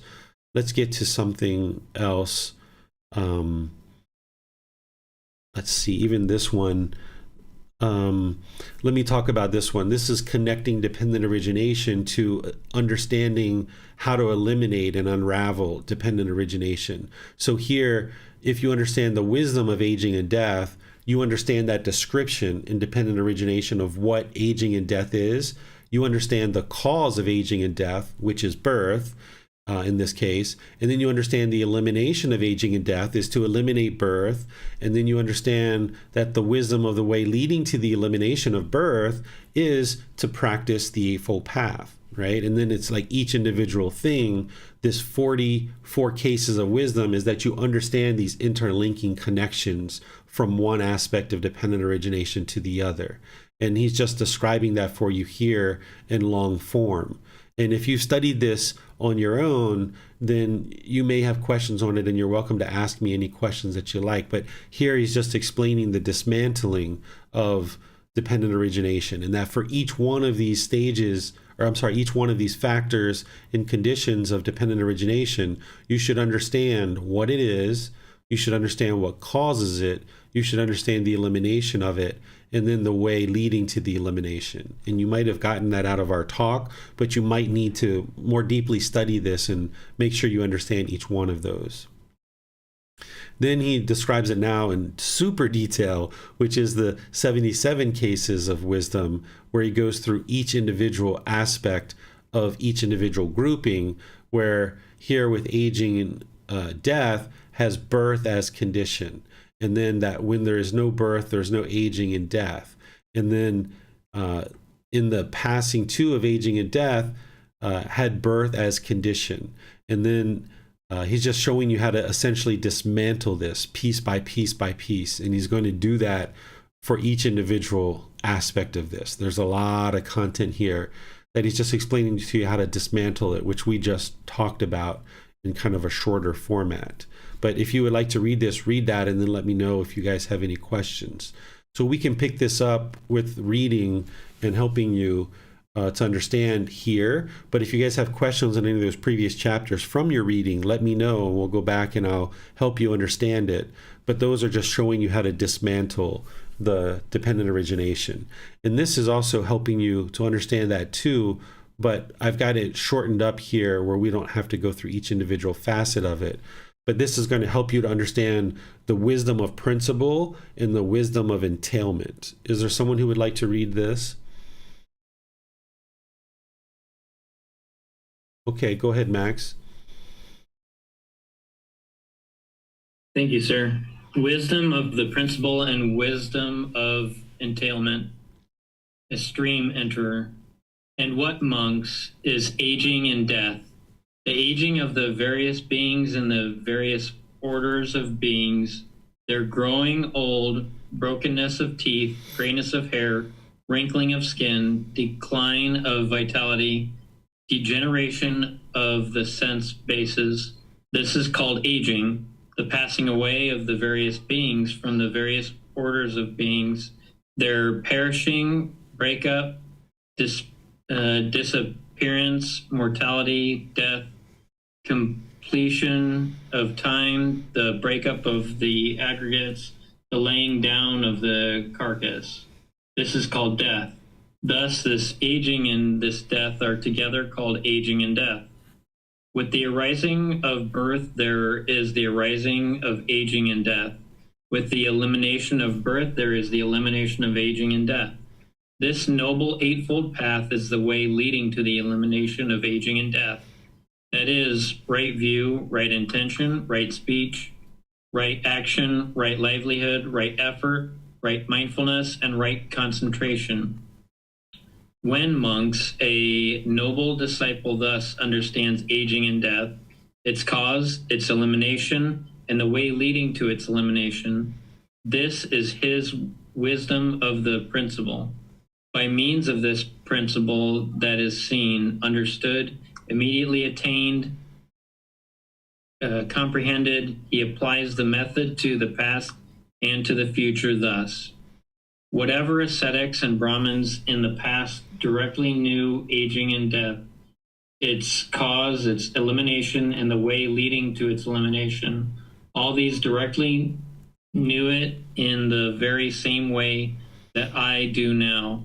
Whatever ascetics and Brahmins in the future will directly know aging and death, its cause, its elimination, and the way leading to its elimination. All these directly know it in the very same way that I do now.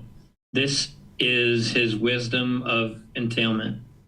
When, monks, a noble disciple has purified and cleansed these two kinds of wisdom, wisdom of the principle and wisdom of entailment, he is then called a noble disciple. Who is accomplished in view? Who is accomplished in vision? Who has arrived at these true teachings? Who sees these true teachings? Who possesses a trainee's wisdom? Who possesses a trainee's true wisdom? Who has entered the stream of the teachings? A noble one with penetrative wisdom, one who stands squarely before the door to the deathless enlightenment. Okay, thank you, Max.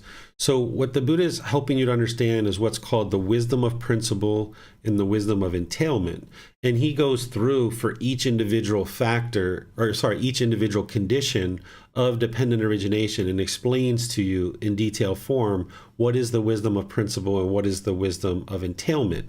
What the wisdom of principle is that he's encouraging you to understand each individual condition of dependent origination. And when you understand what is aging and death, when you understand what is birth, so forth and so on, all the way through to the six sense bases, consciousness, volitional formations, ignorance, all those individual conditions, then you have wisdom of principle because you understand what each individual one of these conditions in dependent origination is, and you've attained this wisdom of principle. Now, when you understand the interlinking aspect of dependent origination, this is what's called wisdom of entailment. Understanding that if this condition comes to be, or if this condition exists, then this condition is going to come to be. And if this condition exists, then this is going to come to be. So the wisdom of entailment is understanding the interlinking connectivity from one condition to the next, to the next, to the next. This helps you in dependent origination, but it also helps you in daily life as well, that you understand that in order to understand anything around you, you have to understand what this thing is, and then you have to understand how it connects to other things. So let's just take something simple that I think you can relate to, is that there's a house. In order for there to be a nice environment to sleep in, you need to have walls. And in order for there to be walls, there needs to be wood or concrete or something else. And then in order for those walls to stand up, there needs to be a certain structure. And then for that certain structure to remain healthy, there needs to be a roof to protect it from water and sun and any kind of other outside elements. So each one of these things, in order for it to be true that you have a nice sleeping environment in your home, there needs to be one interlinking thing to the next. And this is the cause and effect, or the causality of how the entire world functions. This is the natural law of karma. Why are you able to take this class? Well, you must have worked. You must have gone to work and shown up on time. You must have collected a paycheck. You must have went out and purchased an electronic device. And now you have that electronic device, you're able to learn these teachings. It's one thing to the next, to the next, to the next. So dependent origination is showing you that as it relates to discontentedness and rebirth. And you need to understand that in order to get to this first stage of enlightenment. But now you can understand that interlinking or that interconnectivity of all the decisions that you make in your life. It's one thing that leads to the next, that leads to the next, that leads to the next. And you would like to inject as much wisdom into your life as possible so that you're making wise decisions in all aspects of your life. So wisdom of principle is understanding the actual thing. Wisdom of entailment is understanding how that thing leads to the next thing, and the next thing, and the next thing, and the next thing. Any questions on this?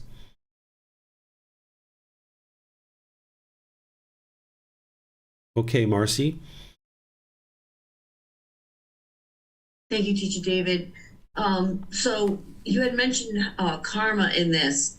And I just want to see if I'm kind of understanding it. So we have dependent origination of each one of these conditions, but is the same kind of cause and effect kind of applied when we think about like karma in a sense? I don't know if my question, if I'm making sense correctly.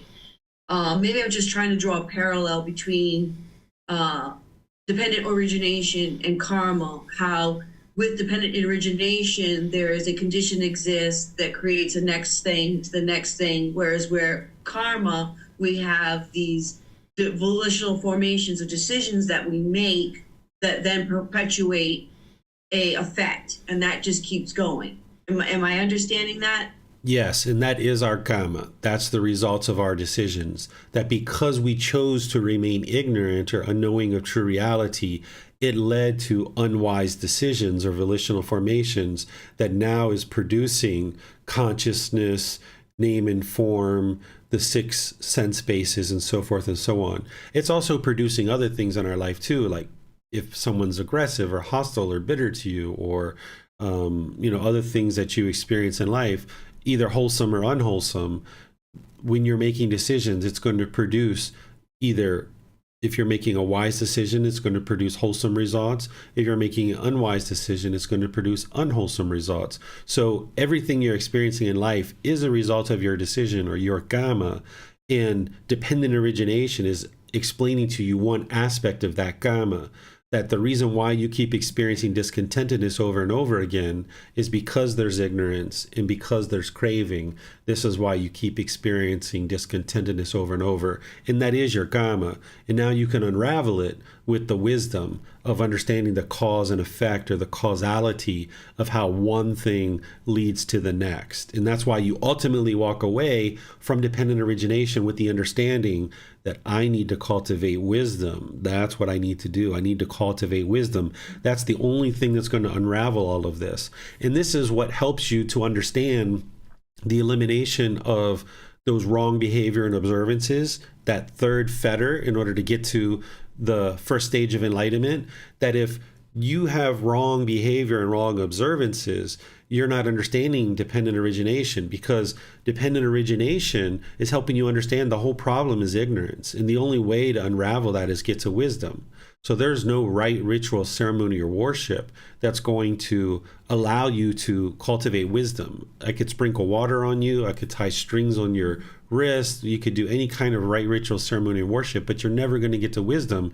You're going to keep going home from that experience of the rite, ritual, ceremony, and worship, and you're going to go back home and you have no wisdom. You're going to go out into the world and be bitter and harsh and aggressive and hostile with people.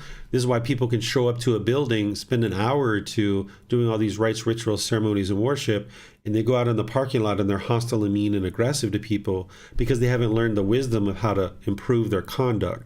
So dependent origination, among other things that I've already described, it's helping you to understand that you need to focus on the cultivation of wisdom and get rid of these wrong behavior and observances, because that's going to lead to continuous discontentedness if you keep conducting yourself in the world through your moral conduct in unwise ways. Or if you continue to indulge in rites, rituals, ceremonies, and worship, it's not going to lead to transforming the ignorance to get to wisdom. And that would be your karma if you cultivate that. Thank you, Teacher David. That was most beneficial. Yes, you're welcome. All right, so let's move on to the next one. Chapter 19. Someone would like to read this one?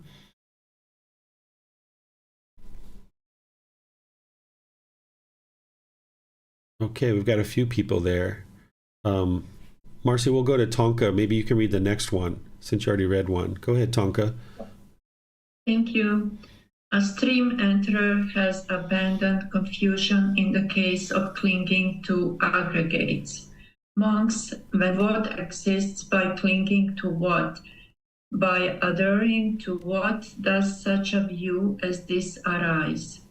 The winds do not blow, the rivers do not flow, pregnant women do not give birth, the moon and sun do not rise and set, but stand as steady as a pillar. Venerable Sir, our teachings are rooted in the perfectly enlightened one. Take recourse in the perfectly enlightened one. It would be good if the perfectly enlightened one would clear up the meaning of this statement. Having heard it from him, the monks will remember it. Then listen and attend closely, monks. I will speak. When there is form, monks, by clinging to form, by adhering to form, such a view as this arises. The winds do not blow, the rivers do not flow, pregnant women do not give birth, the moon and sun do not rise and set, but stand as steady as a pillar. In the case of feeling, perception, volitional formations, choices, decisions, and consciousness, the discourses are identical except for the reference to each of the aggregates previously mentioned. What do you think, monks? Is form permanent or impermanent? Impermanent, Venerable Sir. Is what is impermanent discontentedness or peacefulness? Discontentedness, Venerable Sir. But without clinging to what is impermanent, discontentedness and subject to change, could such a view as this arise? The winds do not blow, the rivers do not flow, pregnant women do not give birth, the moon and sun do not rise and set, but stand as steady as a pillar. No, Venerable Sir. In case of feeling, perception, volitional formations, choices, decisions, and consciousness, the discourses are identical except for the reference to each of the aggregates previously mentioned. That which is seen, heard, sensed, recognized, attained, sought after, and ranged over by the mind, is that permanent or impermanent? Impermanent, Venerable Sir. Is what is impermanent discontentedness or peacefulness? Discontentedness, Venerable Sir. But without clinging to what is impermanent, discontentedness and subject to change, could such a view as this arise? The winds do not blow, the rivers do not flow, pregnant women do not give birth, the moon and sun do not rise and set, but stand as steady as a pillar. No, Venerable Sir. When monks, a noble disciple has abandoned confusion in these 6 cases, and then further he has abandoned confusion about discontentedness, the cause of discontentedness, the elimination of discontentedness, and the way leading to the elimination of discontentedness. He is then called a noble disciple who is a stream enterer, no longer bound to the nether world, fixed in destiny with enlightenment as his destination. All right. Thank you, Tonka. So here, this is helping you to understand eliminating of clinging to the 5 aggregates. In last week's class, I taught the 5 aggregates in detail: form, feeling, perception, volitional formations, and consciousness. I explained what each one of those are, and that this is what makes a living being a living being. And you can independently verify this because you know you're a living being, and you can now see that you have all 5 of these aggregates. Well, one of the things that you learn as part of this, and it's being described here, is that you learn to not cling to these 5 aggregates, because as long as you're clinging to these 5 aggregates, you will experience discontentedness. So let me give you an example. If you cling to this physical form, this body, and now your mind is holding on to this body, thinking that this body is permanent. Now, if you see a wrinkle, or you see a gray hair, or you see a little bit of fat, or you see a mole or a pimple or something like this, now you're going to be discontent because of it. So if you understand that this body is not you, it doesn't belong to you, it's just a physical body, and it's going to be constantly changing. When you see that you're losing your hair, or you see gray hair, or you see a wrinkle, or you see a pimple or a mole or a little bit of fat here and there, what have you, you won't be all shaken up by it. You still need to maintain the health of this physical body, but you're not clinging to it, trying to make it permanent. So that when you walk by a mirror and you see a pimple, it's like, all right, there's a pimple. What do I need to do? Let me wash it. Let me clean it. Let me be sure I attend to it, or whatever you're going to do to it. But you don't get all angry or frustrated or irritated, or, oh my goodness, who am I going to see today? Oh, this is so terrible that I have a pimple, or something like this. So you need to eliminate any clinging to this physical body and understand that it's going to be constantly changing. Same thing with the feelings aggregate. The feeling aggregate are those conditioned feelings: pleasant, painful, neither painful nor pleasant. If you're clinging to these feelings, wanting them to be permanent, then you're going to experience the continued discontentedness, because if you experience the pleasant feelings and now you're clinging to those, wanting them to be permanent. Now when the mind moves to the painful feelings, now you're going to be longing and yearning to hurry up and get back to those pleasant feelings, and now you're going to be chasing and chasing and chasing with craving. So you need to not cling to any feelings that are arising in the mind, and realize that this isn't you, that when the anger arises, when the frustration or disappointment, or you miss your mom or your dad or your brother or your children or something like this, understand that those feelings aren't you, and you're not interested in clinging to them. That if you try to hold on to this, then it's just going to continue to exist in the mind. Then there's the perceptions aggregate. The perceptions is how you view the world, your views and opinions, and the way that you look out at the world. And if your mind is unenlightened, there's certain views and opinions that you have of the world that are untrue. And as long as you continue to cling to your views and opinions, then you're going to now have difficulties, because you're going to look out at the world through a certain perception. It doesn't mean that you don't have views and opinions. Not clinging to views and opinions doesn't mean you don't have views and opinions. It means that you don't cling to them. Whereas if you have a certain opinion or a certain view about a politician, or about how the world should function, or about one country or another, and now you're clinging to your view and opinion, and now when somebody says something opposite of what you think is true, now you might have argument and you might fight until somebody agrees with you, because you're clinging to your view or opinion. But if you have a certain view or opinion about the world, and you're not clinging to it, when somebody else has a different view or different opinion about the world, you can be completely content with that. And you just understand that that's impermanence, that not everybody's going to have the same view and opinion as you. But you need to let go of your certain perceptions, your certain views and opinions or beliefs about the world. One of the first ones you need to eliminate is the opinion or the belief or the view that other people are causing you to be discontent. When you study the Four Noble Truths, you get to the point where you replace that view or that opinion or that false belief. You now replace it with wisdom, and you see true reality, that it's your craving, desire, attachments, your wants and expectations that are causing your mind to be discontent. So as long as you cling to your perceptions and you hold on to it, you're not going to be able to let them go and replace it with wisdom. And you're going to maybe fight or argue until you damage your relationships because you're holding on to a certain view or opinion. Then there's the volitional formations. These are the choices and decisions that you make. That if you cling to your choices and decisions, you're going to experience discontentedness. An example that I usually use is that, say right now, you decide you would like to travel to Australia. And now you go out and you buy plane tickets and a hotel and all these different things. And now as you get closer and closer to the date of going to Australia, now say COVID hits and they say, hey, there's no planes going anywhere, you can't go on your trip to Australia. Well, if you're clinging to your volitional formations, your choices and decisions, you're holding on to it. Now, when that happens, you're going to be angry. You're going to be frustrated. You're going to be irritated because you're clinging to your choice or decision. And now, because you're clinging to it, you're going to experience those painful feelings.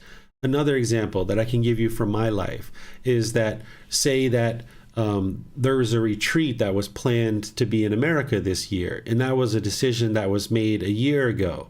And people got together, 15 or so, 20 people said, okay, we would like you to come to America and we would like you to teach us in this retreat. I'm like, okay, sure, I'll come to America.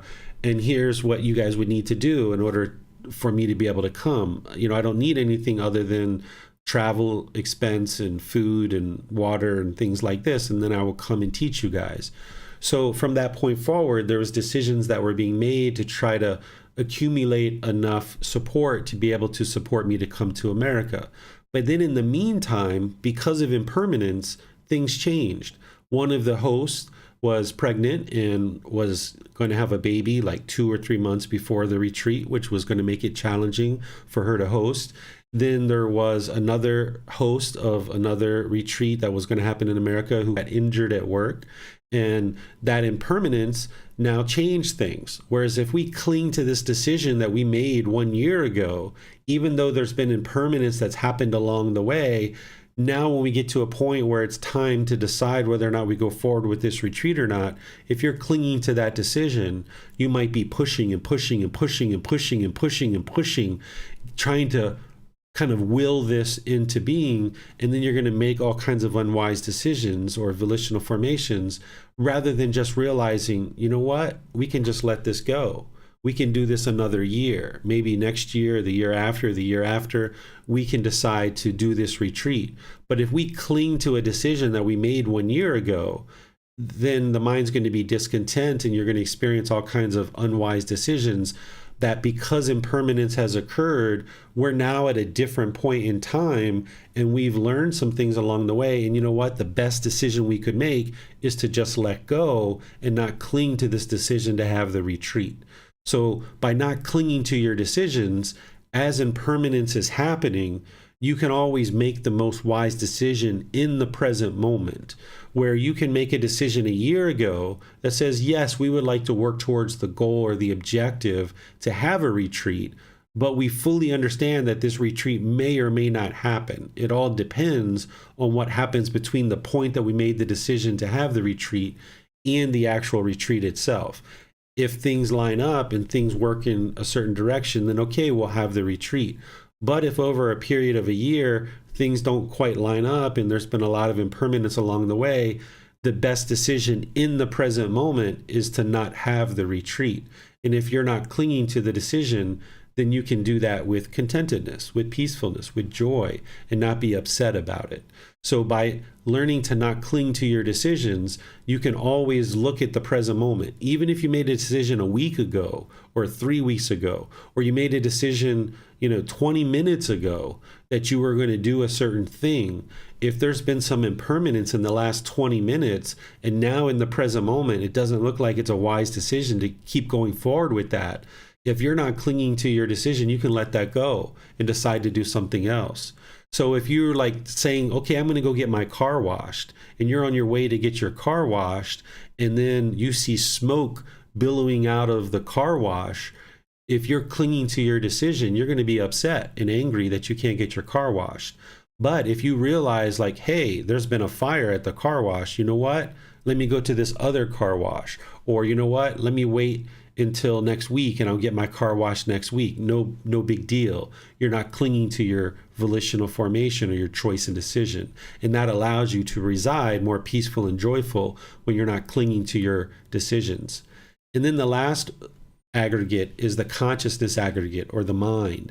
There are certain things in the mind that if you cling to the mind itself, or you cling to those certain things in the mind, like the self-identity, then that self-identity that the mind's clinging to, it will cause discontentedness. So you would like to get to the point where you're not clinging to the physical form, you're not clinging to the feelings, you're not clinging to your perceptions, you're not clinging to your volitional formations, and you're not clinging to the consciousness or the mind itself. And by eliminating the clinging, now you can reside more peaceful and joyful, because as impermanence happening, you're not clinging to any one of these aggregates at all. And you can get to the point where you attain enlightenment, or as the Buddha is saying, that you're at the door of the deathless, where you're no longer clinging and holding on, and you can escape all of this discontentedness in the cycle of rebirth. What questions do you guys have on this chapter? Okay, I'm not seeing any questions there, so we'll go to the last chapter for today, which, let me just check it out, which one it is, because I see we're close to when we usually end class. I think we'll go ahead and read this if you guys would like to read it, or we could just open up to questions. Let me see if we're going to get anything beyond what we've already been discussing. We've already discussed this in that last chapter. I just discussed the same exact teaching. The Buddha is just saying it in a different way here. So let's do this. Let's just see if there's any questions on this chapter, because if you guys are studying this before class, then you might have questions. Are there any questions on this chapter? Marcy, are you okay if we don't read this one? Absolutely, Teacher David. I do have a question for you, but it's not regarding this chapter. But so whenever if there's a moment at the end of class, I'd like to ask you that question. Okay, perfect. So it doesn't look like there's any questions on this chapter. If you guys read this and you have any questions after reading what the words of the Buddha are and then the words that I've shared here about this chapter, you're always welcome to post it in Facebook. You can ask in a class, you can send me a private message, or you can schedule personal guidance and I'll be able to help you. But this one is essentially explaining the things that I've already explained through the other chapters. So we'll just go ahead and end that here. And go ahead, Marcy, what's your question? Thank you, Teacher David. This question actually has something to do with meditation. If you feel like this may not be the class to ask it, I won't. Basically, my duration of my meditation time has started to increase, and towards, I would say probably maybe halfway through, because I'm not watching a clock. I'm starting to get headaches right here. Mm-hmm. I feel a lot of pressure in the head, and I start to feel pain behind the eyes. I obviously continue through with my meditation, but that's something that's been arising, and I don't know if that's normal or not normal. Is it something that maybe I should have looked at or not looked at, but it's something, because my meditation times now, I'm going to like 45 minutes. I'm actually finding time where I could just sit and not worry about anything else, and I just go into a meditation, and they're lasting about 45 minutes. I've had like an hour meditation as well, but I'm starting to develop that pain in my forehead. Okay, this is the third eye is getting ready to open. You're starting to develop the mind to a point where the third eye, or the inner eye, the inward looking eye, is getting ready to open. As you're training the mind, there's physical changes to the brain that are happening that can produce pressure and different things in the skull. And this is normal. It's impermanent. It shows that you're actually making progress, and this is actually what you'll experience. As you're starting to move into the jhanas, you can start experiencing these types of things. And right in the middle of the eyes, in the middle of the forehead like that, that's the third eye that's getting ready to open up. And what you might notice as you continue to meditate and you work through this, you might get to a point where you feel this bliss that comes into the mind. You might notice that there's this deep wisdom, that you start to be able to have this inward looking eye, and just in your daily life, you're just like walking down the street and all this wisdom starts coming into the mind because you now have this more introspective way of looking inward. So this is normal. Just keep going and know that you might experience some bliss or this real excitement as this kind of starts opening up more and more. And you might notice this flood of wisdom start coming into the mind, where it's just like throughout your day you can be bombarded with all these like really deep thoughts, these really introspective thoughts, and just you start uncovering so many aspects of the path that the Buddha didn't even teach. That he didn't teach these things because he knows you're going to discover it on your own. So you might start learning about things and understanding things in a way that he's not explaining. And this is where you need to restrain the mind, not allow the conceit to come in, because you're going to start learning things and understanding things when the third eye opens up that isn't taught in the teachings of the Buddha. And it's not that he didn't know these things. It's just that he didn't need to teach them because he knows you're going to discover it on your own. So you might start getting all this wisdom, and sometimes the conceit can arise during that time frame. And then when that bliss is arising, it feels very pleasurable. So you got to be observant of that as you experience this ultimate bliss, that you don't allow the mind to dwell in that, and that you still restrain the mind. So this is going to continue to happen until your mind fully breaks through into the jhanas and your third eye fully opens. It's not anything that you need to have checked out, that each person's going to experience this typically. And it's a normal part, and it just shows that you're accumulating the benefits of the path, and this is exactly what you would like to occur, that the mind is showing signs of awakening. But of course, there's a whole lot more work to do. It's just one of the indications that things are headed in the right direction. All right, so it doesn't look like we have any more questions. I would just like to thank all of you for participating in the class. Those of you guys that read, thank you. Thank you, Donnie, for looking out at YouTube and Facebook. I appreciate that. Thank you all for your questions. And thank you for even just attending the class, even if you didn't ask any questions, or just participating in the class and deciding that you would like to learn is really helpful. The more individuals that choose to learn and practice these teachings, the better for the entire world. So whether you're watching this live and participating through learning that way, or you're watching this on the replay, thank you for deciding that today's a day that you would like to learn the teachings of the Buddha. Because more people that awaken their mind to enlightenment, the world's just going to become a more peaceful and joyful place, a kinder, more gentler and loving society that we can all appreciate and benefit from.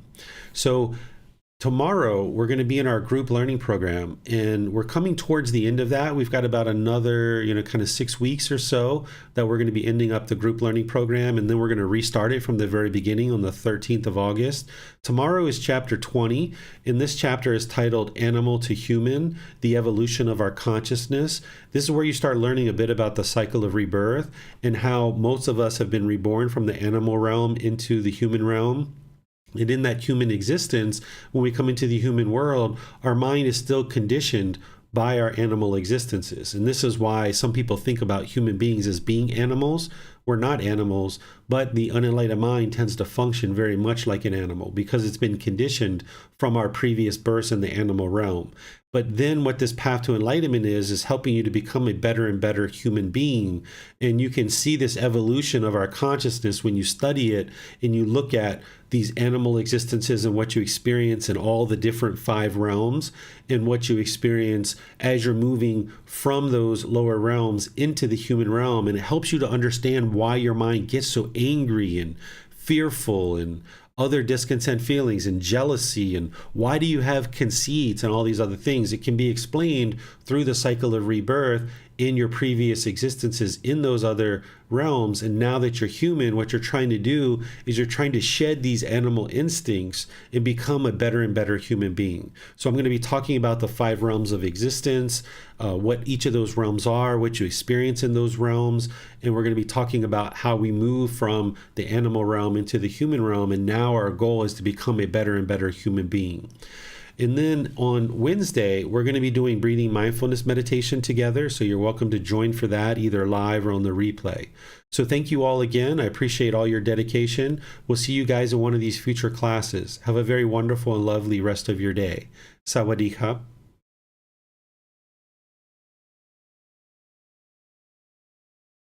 Thank you. Sawadee-ka. You're welcome.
Thank you again for watching. Enjoy your meditation. Look forward to seeing you online and answering any questions that you might have. Thank you so much.